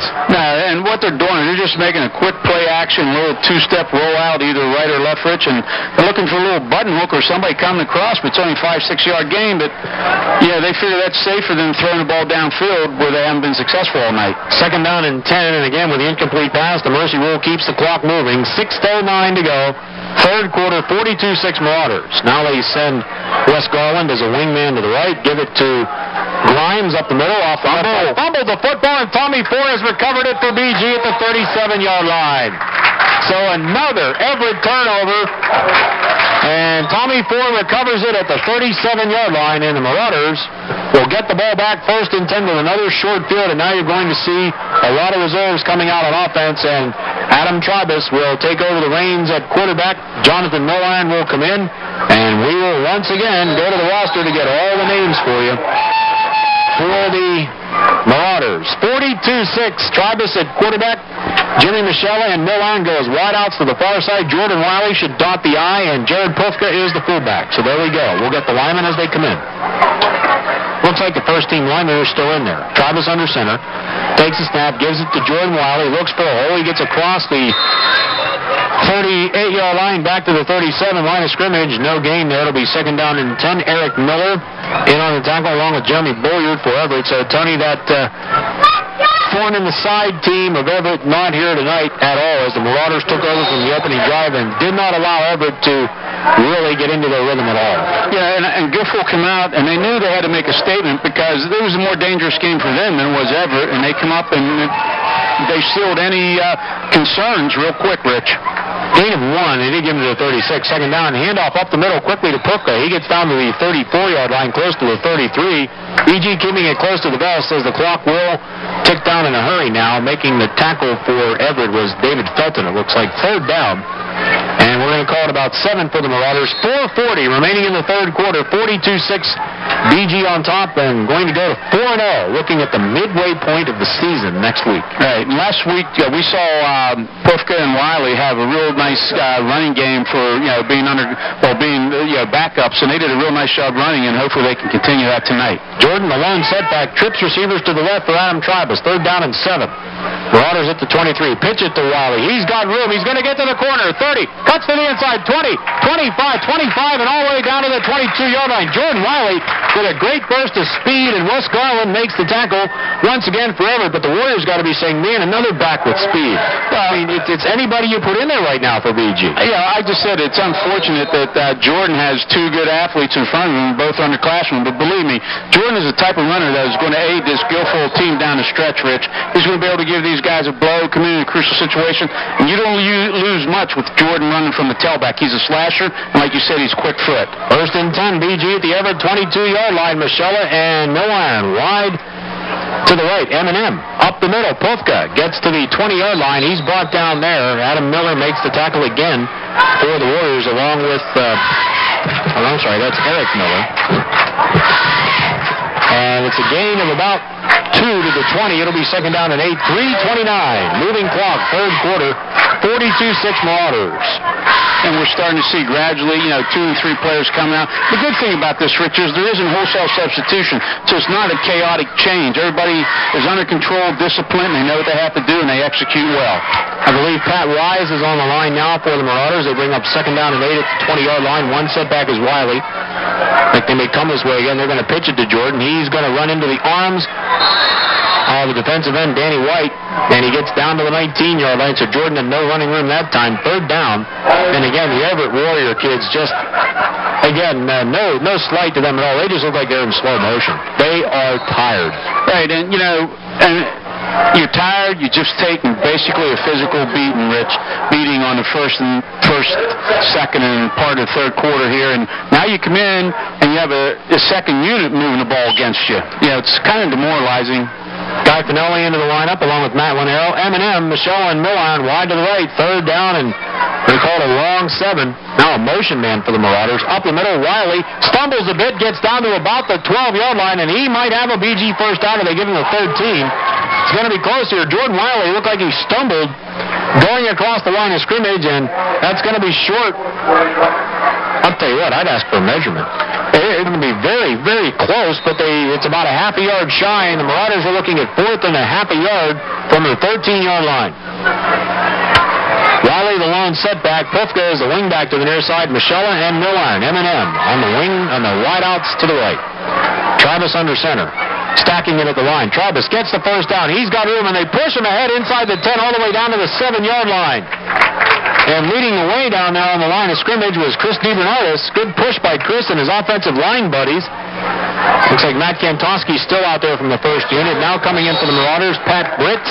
First and goal for BG at the Everette 7-yard line with 1:35 left in the third quarter. And the Marauders second unit now, smelling blood in the water. And this is a nice job by the second unit, Rich. They've come in, they've executed, they've blocked well, they've run the ball well, and most of all, they've protected the ball and haven't had a turnover against this first unit of Everette. M&M wide right, Michelle and Millard, Wiley in the backfield. And it's going to be Travis up the middle. He saw something he likes, and he takes it inside the 5 down to the 4-yard line.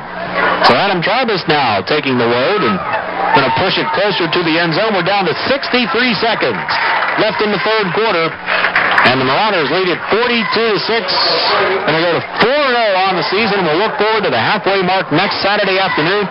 East Stroudsburg area north, 1 o'clock here at Mansion Park Saturday afternoon. And schedule worked out beautifully. Notre Dame doesn't play next Saturday, so we don't have to move anything. That's good. That's good. Timing track. Everything has a reason, Rich. DiBernardis at center, Pat Wise, Matt Lanero on the line. We'll get, looks like Mark Paul is still out there. He's in a guard now.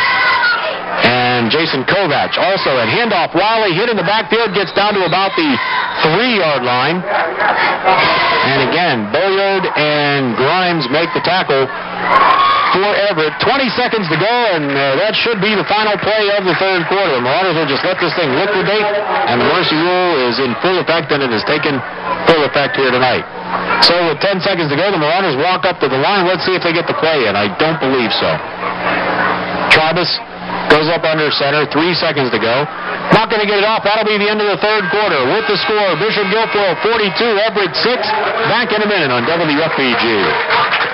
A family to care for, a future to plan for, assets to protect. With so many challenges to face every day, isn't it good to know there's one company prepared to meet them all? Prudential, the place more people turn to. For a touchdown as Josh DeStefano took it in. Was it DeStefano? Yes. Yeah. All right, third and goal from the 3-yard line. M&M wide to the right. Miller and Michelle. Wild. Travis under center. Adam Travis, sophomore quarterback. Looks over the defense. Gives it to Walters up the middle, and he is into the end zone for a Bishop Guilfoyle touchdown. Ben Walters from the fullback position punches it in for BG with 11:57 to go. And it is now 48-6. The Marauders now, they have hit their high water mark of the season. And Guy Finelli will come in to attempt the extra point for BG. And Tim Eck is out there. No, Timmy Eck is going to try the point. So we're going to have a third kicker of the night, Tim Eck. Tim is a 5'11", 150-pound sophomore, and he's a sidewinder. But Jordan Wiley now will go out and join the fray and become the 11th player, or maybe the 10th player. How many times have we seen BG have problems on their extra points? They probably only have 10 out there. There's a snap, there's the set, there's the kick. It's up, and it's good. So Timmy Eck, the third pace kicker of the night for the Marauders, boots it through, and it's 49-6. BG with 11:57 to go. But there isn't much more we can say to add to this. The crowd's going to start to file out now. It's just a matter of setting the final score and not getting anybody else hurt. Chris Mathis went down on a really innocent-looking play in the third quarter, but he twisted an ankle. He has ice on. He doesn't seem to be in much pain, so hopefully he's going to get the rest of this night off and have a week, have an extra day next week to heal since they play Saturday. But it has just been a flawless performance by this BG squad. Right, and the superiority between the two teams, strength and speed, was the determining factor. Bishop Guilfoyle being a lot stronger and a lot quicker than this Everette team, and Everette came out with every desire and every ounce defensive strength they had to try to make this a football game and pull an upset here, but it's going to take a good team to beat Bishop Guilfoyle, at this point. The equalizer in the third quarter, Rich, I thought when the second team came in and the first team for Everett was still out there, was fatigue. I mean, and not to take anything away from the second team, but they moved up the field pretty good against Everett's first team defense. I think fatigue had a lot to do with it, although there was some great running and great blocking execution on the Guilfoyle second unit side. Jason Snyder and Eric Schmidt are back deep for Eric Smith, I should say, back deep. Tim Eck will kick off. He just booted his first extra point as a Marauder varsity kicker. 49-6, BG with 11:57 to go. Tomorrow in Sportsline, we'll talk about tonight's game and the week number 4 activities. A lot of important games tonight. Here in McDowell down the road at Hollidaysburg. Altoona on the road at Chambersburg. The big one tonight, BG will have their eyes on now. Bishop McCord, Bishop Carroll over at the Point. As the playoff points become very big now, and everybody keeps their eye on single A. There are so many teams and so many good teams, Tony. All 8 teams, the first 8 teams in single A, as of tonight, are undefeated. Yeah, tonight's a big night for a lot of teams. And there goes Timmy Eck's kick. It bounces into the end zone, so he gets the ball into the end zone, and Everett will take over first and 10 at their own 20-yard line. 11:57 left.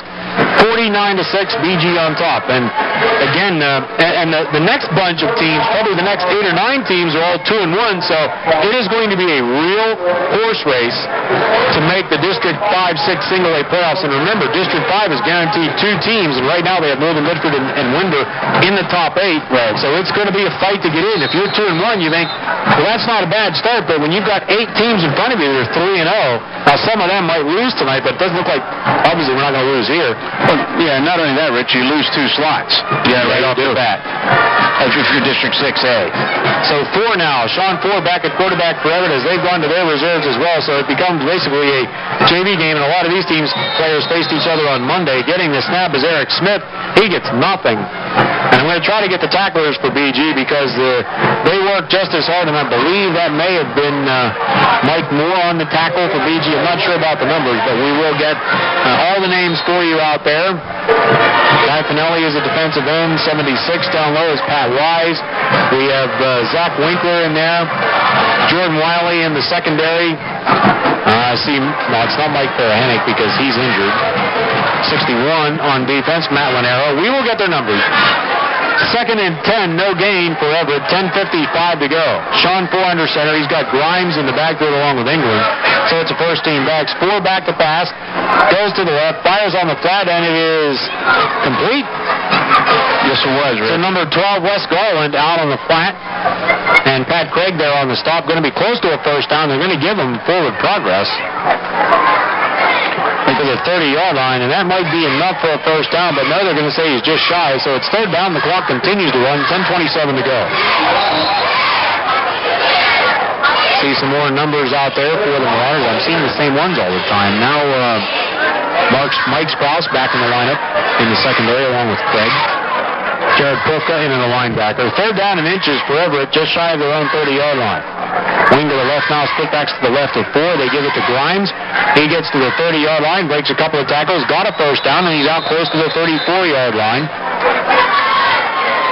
In on the tackle, Matt Gantowski at 56. Is he still out there? Yes, he is for BG. Right.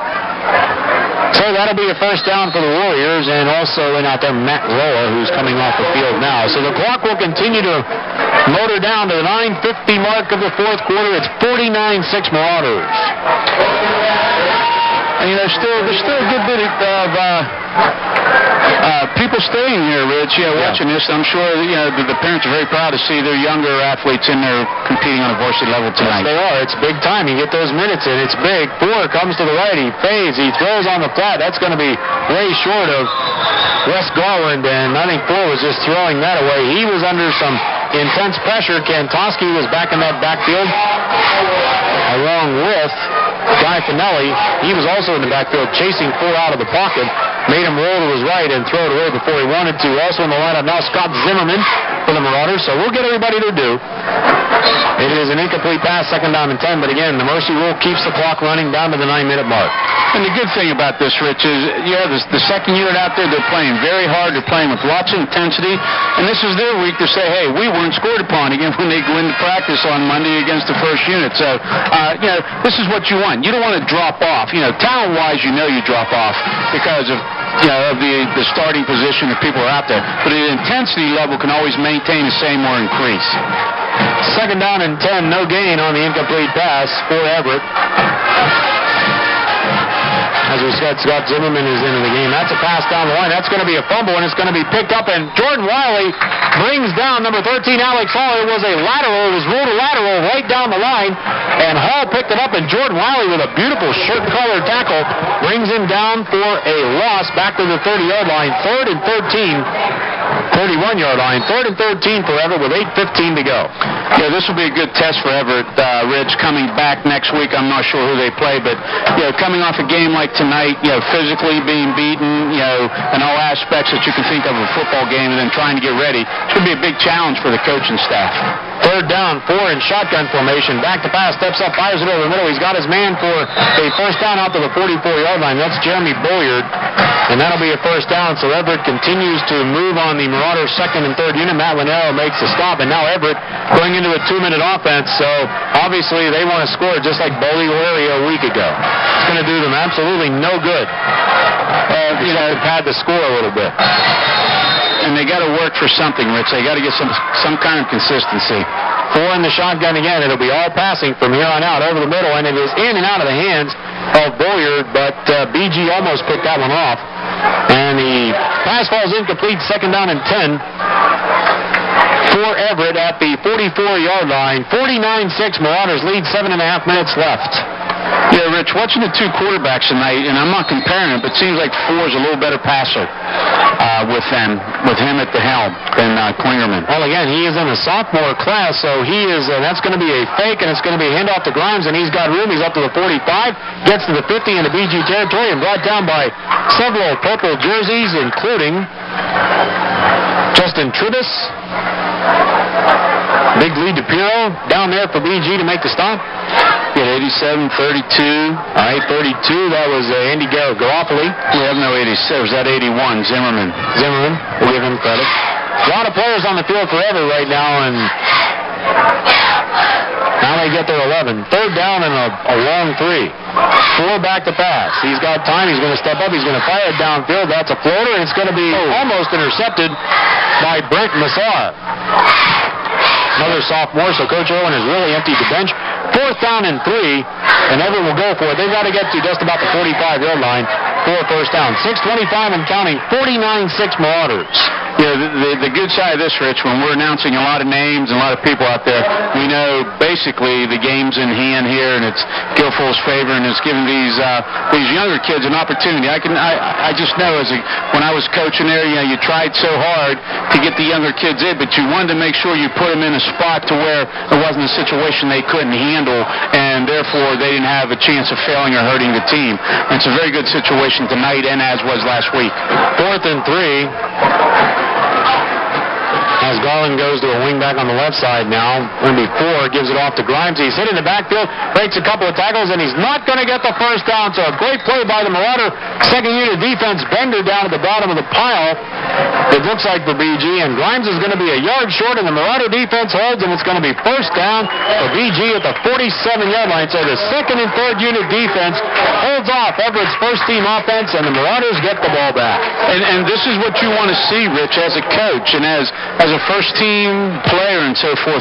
You want to see whoever's in there at any given time giving their best and their all each time that they have to make a play. And this is just what Guilfoyle's done tonight. They sort of got together and they said, hey, we're not going to be scored upon. And the second unit, and they have, and they did a real nice job here because Everett started to move the ball a little bit through the air, and Guilfoyle buckled up. They bent, but they didn't break. Damian Cole and Mike O'Connor into the lineup now for BG. It has all gone third unit now, second and third unit for BG. Travis under center. He's going to give it to the up back. That's Pifka. No gain there. In fact, he's going to lose maybe 2 yards back to the 45. It'll be second down and 12 for the Marauders. 5:05 left. 49-6, BG on top. Now checking into the backfield is Mike Sprouse. He'll replace Jordan Wiley in the backfield. I think we've got everybody's name just about in there now. Jason Kovacs, one of the linemen, along with Zach Winkler, as we said, Ryan O'Connor into the lineup. And coming out on the wing here is Damian Cole. Lines up in the backfield. Second down and 12 for the Marauders. Adam Travis, the quarterback, sophomore quarterback. And the handoff, that is to Sprouse, and he sprints out to the 50-yard line. And he's brought down there by Klingerman. He's going to be one tired young man tonight. They'll bring up third down and about 7 for the Marauders. They've got to go to the Everett 43-yard line. 4:24 and counting. 49-6 Marauders. We'll go 4-0 on the season. Everett falls to 1-3. Mike Sprouse showed a little quickness there coming off of an off-tackle play. Richie turned up the field real nice. Zimmerman wide left, Cole wide to the right, eyeing the backfield. Wiley back at the tailback. Travis under center gives it to Jordan Wiley. He's going to get across the line of scrimmage and down to the 47-yard line where it's going to be fourth down for the Marauders. So again, it's basically been a ground game for both sides pretty much the entire second half with a couple of exceptions for Everett. So the Marauders send their fans home very, very happy tonight. They go to 4-0, and as Tony said, it's going to take an awful good team to beat this one. And again, the next couple are virtual unknowns. Right, and that creates some problems. You really don't know how to exactly prepare. So it's going to be fourth and a long 5 from the 48-yard line. 3.5 minutes to go. Travis under center pitches back to Elliot Haney. He's going to try the right side. He's going to be hit at the 50-yard line, and Everett will take over on down. So Elliot Haney gets his first carry of the night, and he is wrestled down at the 50-yard line by Grimes, and that's going to be a first down for Everett right in midfield with 3:19 to go. So the Marauder defense will get one more shot at it to keep Everett off the board. 49-6 BG with 3:19 to go. Well, Rich, what's really been good about tonight, we've had 5 different people handle the football, running the football. 9 different people running the football. We had 5 different people get in the end zone. Georgiana twice, Pacifico twice, Charball once, DeStefano once, and Walters once. So, I mean, it's a good sign. You're passing around the football, and you're getting things to work here and give everybody an opportunity here, to get their hands on a football. Everybody wants to get in there, and they want that certain play called for them. And I think the coaches are doing a good job substituting. And then the key thing is, Rich, these guys go in, when they go in, as a coach, you got to tell them, hey, look, this is your opportunity, and yeah, we are ahead, but you got to go in and produce, because you got to show me something, because you never know from game to game when somebody has to step up. I mean, some of these people are 13 backups as sophomores. If somebody goes down on the first unit, they now become the backup behind the starter. So it's just a matter of preparation and discipline to understand your role and what you have to do. So basically, everybody for the Marauders that isn't injured possibly has gone in tonight. Very few exceptions. A lot of injuries down there. And Chris Mathis went down tonight, ankle problem. Although he's not sitting with that foot elevator anymore, Tony. So, it might just been a precaution. He did come off needing help. So we'll see. We'll worry about that next week. Right now, it's 1st and 10 for Everett right at midfield. And it looks like he's still got the first unit offense in there. 1st and 10 at the 50-yard line. Sean Ford, the quarterback, played most of the way tonight. Ford back to pass, fires it over the middle, and it is caught by Alex Hall, and he is brought down at the 40-yard line. That's going to be a first down for Everett right there to make the tackle. Zach Winkler for the Marauders. And again, Everett trying to get some points here in the end as we finish up week number 4, 3:10 to go. Well, Rich, you can see the big difference. I'm watching as Guilfoyle throughout the course of the game, when their runners and their receivers caught the ball, their athleticism made them do some different things and added more yardage. Everett has nice ball players, but they don't have the athletic ball players that Guilfoyle has. The skill positions are really strongly in favor of Guilfoyle tonight. Also, new backs in the backfield, Jason Snyder and I believe Jacob Brambley in the backfield. Brambley gets the handle, almost lost it, and he is nailed behind the line of scrimmage by Matt Lanero. Brambley never had control of that ball until the very end, and Matt Lanero puts him down at the 42-yard line. It'll be a loss of 2, second down and a dozen for Everett, down to 2:27 and counting. Bishop Guilfoyle with a 49-6 convincing win here tonight at Mansion Park. So, as Coach Irwin said, things are going good right now, Tony, but they're just It's better than good. Well, it's going good, and they have things in perspective, which makes it even better. Don't get too high, and they haven't had reason to get low at all. Right. 4 back to pass again. Quick drop. Now he goes deeper. He's being chased, and he's being hit, and that's going to be a face mask on Guilfoyle, and it's going to be caught at the 25-yard line downfield by Jason Snyder. We're going to have a face mask call on BG, and that's going to be tacked on to the end of the play here. Yeah, Justin Tribe has just reached his hand out and slid across the top of the helmet, but he came down on the face mask area. It's going to be a personal foul, and that's going to add half the distance to this play, which ended at the 23-yard line. So Everett will get down to about the 11.5-yard line with 1:54 to go, and the Warriors look to punch a futile touchdown in, but then here comes some of the first-unit receivers and runners back in. 49-6, so the penalty will be tacked on. Well, they declined the penalty, so, well, actually, it wasn't on the receiver. It was back in the backfield. So it'll stay at the 23-yard line, 1st and 10 for Everett with 1:54 to go, and a 49-6 BG win. Another convincing win. So the full moon didn't spook them tonight. Nah, if anything, it gave them a little more incentive to come out and challenge the full moon, because the full moon creates a lot of mysterious things, Rich, and tonight it wasn't to be. So the Warriors now come up hurriedly to the line. They'll try to punch one in. We've got in the backfield now David Felton along with Eric Smith, and as a wing it is Jason Snyder. Sean Ford, quick drop, pump fakes, back to pass, downfield, he's into the end zone, and is going to be in and out of the hands of the intended receiver. It looks like number 2, Adam Miller. He had it, went up, and came down without the ball, and Pat Craig right there on the coverage. Incomplete pass keeps the clock running. 1:20 to go, 2nd down and 10 at the 23-yard line. And I'll tell you what, Rich, that's a touchdown if the receiver goes to the ball and grabs it at its peak instead of waiting for the ball to come into his body. When he waited for that, Pat Craig doesn't have much size back there, became an equal defender with him at that point because the ball was right in his area where he could reach and knock down a pass and prevent a touchdown. Joaquin Black comes off the field for BG, was in on that last play, so I think I've got just about everybody on the roster. I like that name too, Joaquin Black. Yeah. 2nd down and 10. We're under a minute to go. In fact, we're under 50 seconds. Sean Ford going to take the snap. Back to pass. BG coming on a blitz and is almost intercepted out on the wing by Mike Bender. And if he gets the ball, you better be on your heels because he can run. Yes. And then he would, believe me, he probably looked as the ball was in the air to see all the pay dirt in front of him and all the green in front of him that he could just run. But the ball was a little bit wide, but he was in a great position. And being in the passing lane, he forced the passer to throw the ball outside a little bit more and thus become an incomplete pass. Everett calls a timeout with half a minute to go. You're listening to Bishop Guilfoyle football on WFBG Altoona, the 9 o'clock hour. Just half a minute to go. And the Marauders will be 4-0 on the season, and the playoff picture now will become very interesting in single A. I'm telling you, folks, it is going to be a horse race to get one of the 8 spots, and 2 are guaranteed to District 5. So basically all the District 6 single A teams fighting for 6 spots, and that is a tough call. Yeah, and you have a lot of teams playing well, and the factor tonight is hopefully the teams that Guilfoyle beat at this point get some wins. I know last week I think 2 of the 3 that they beat gave them some points, so if they can gather some points here, that'll help cut into the deficit if Bishop Carroll would go on and win tonight. A big win for Bishop Carroll. Bishop McCourt is a AA school, and with 3 wins, that would give them 150 points right off the bat. Exactly. So we'll start paying attention to that stuff now as we approach the halfway mark of the season. All right, the timeout is over. Everett looking at a 3rd and 10 from their own 23-yard line with just half a minute to go. Sean Ford under center. Going to go back to pass. We have movement. We're going to have a false start on the Warriors, and that's going to take them back 5.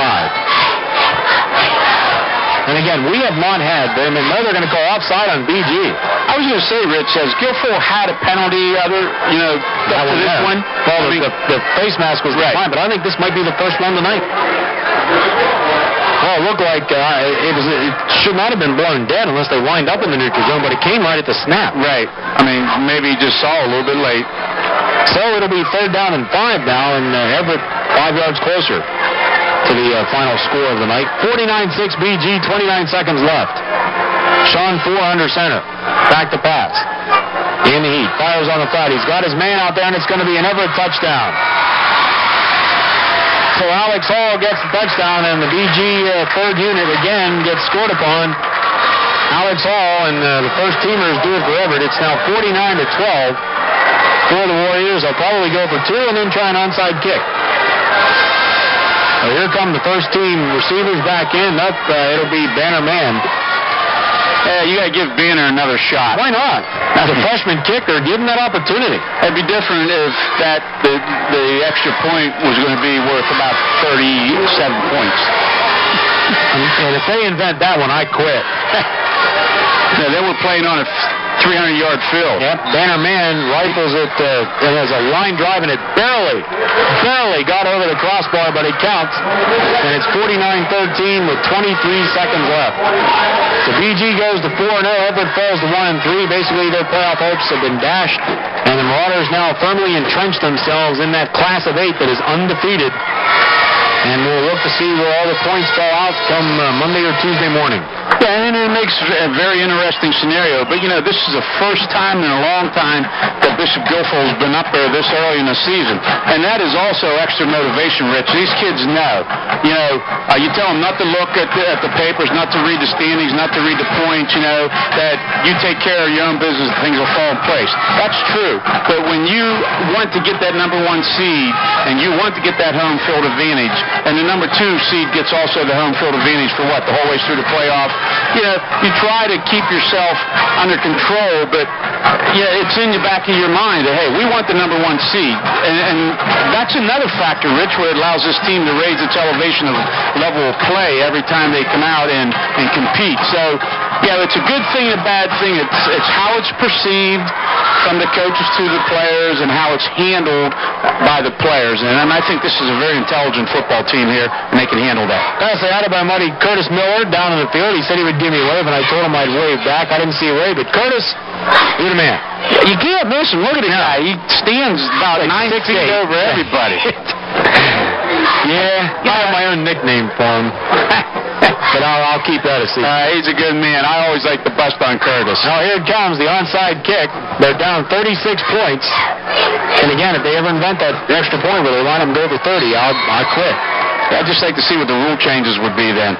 Banner Man puts it down, and it's going to be fielded right at the 50-yard line by Damian Cole, and that will do it. BG doesn't even have to run a play.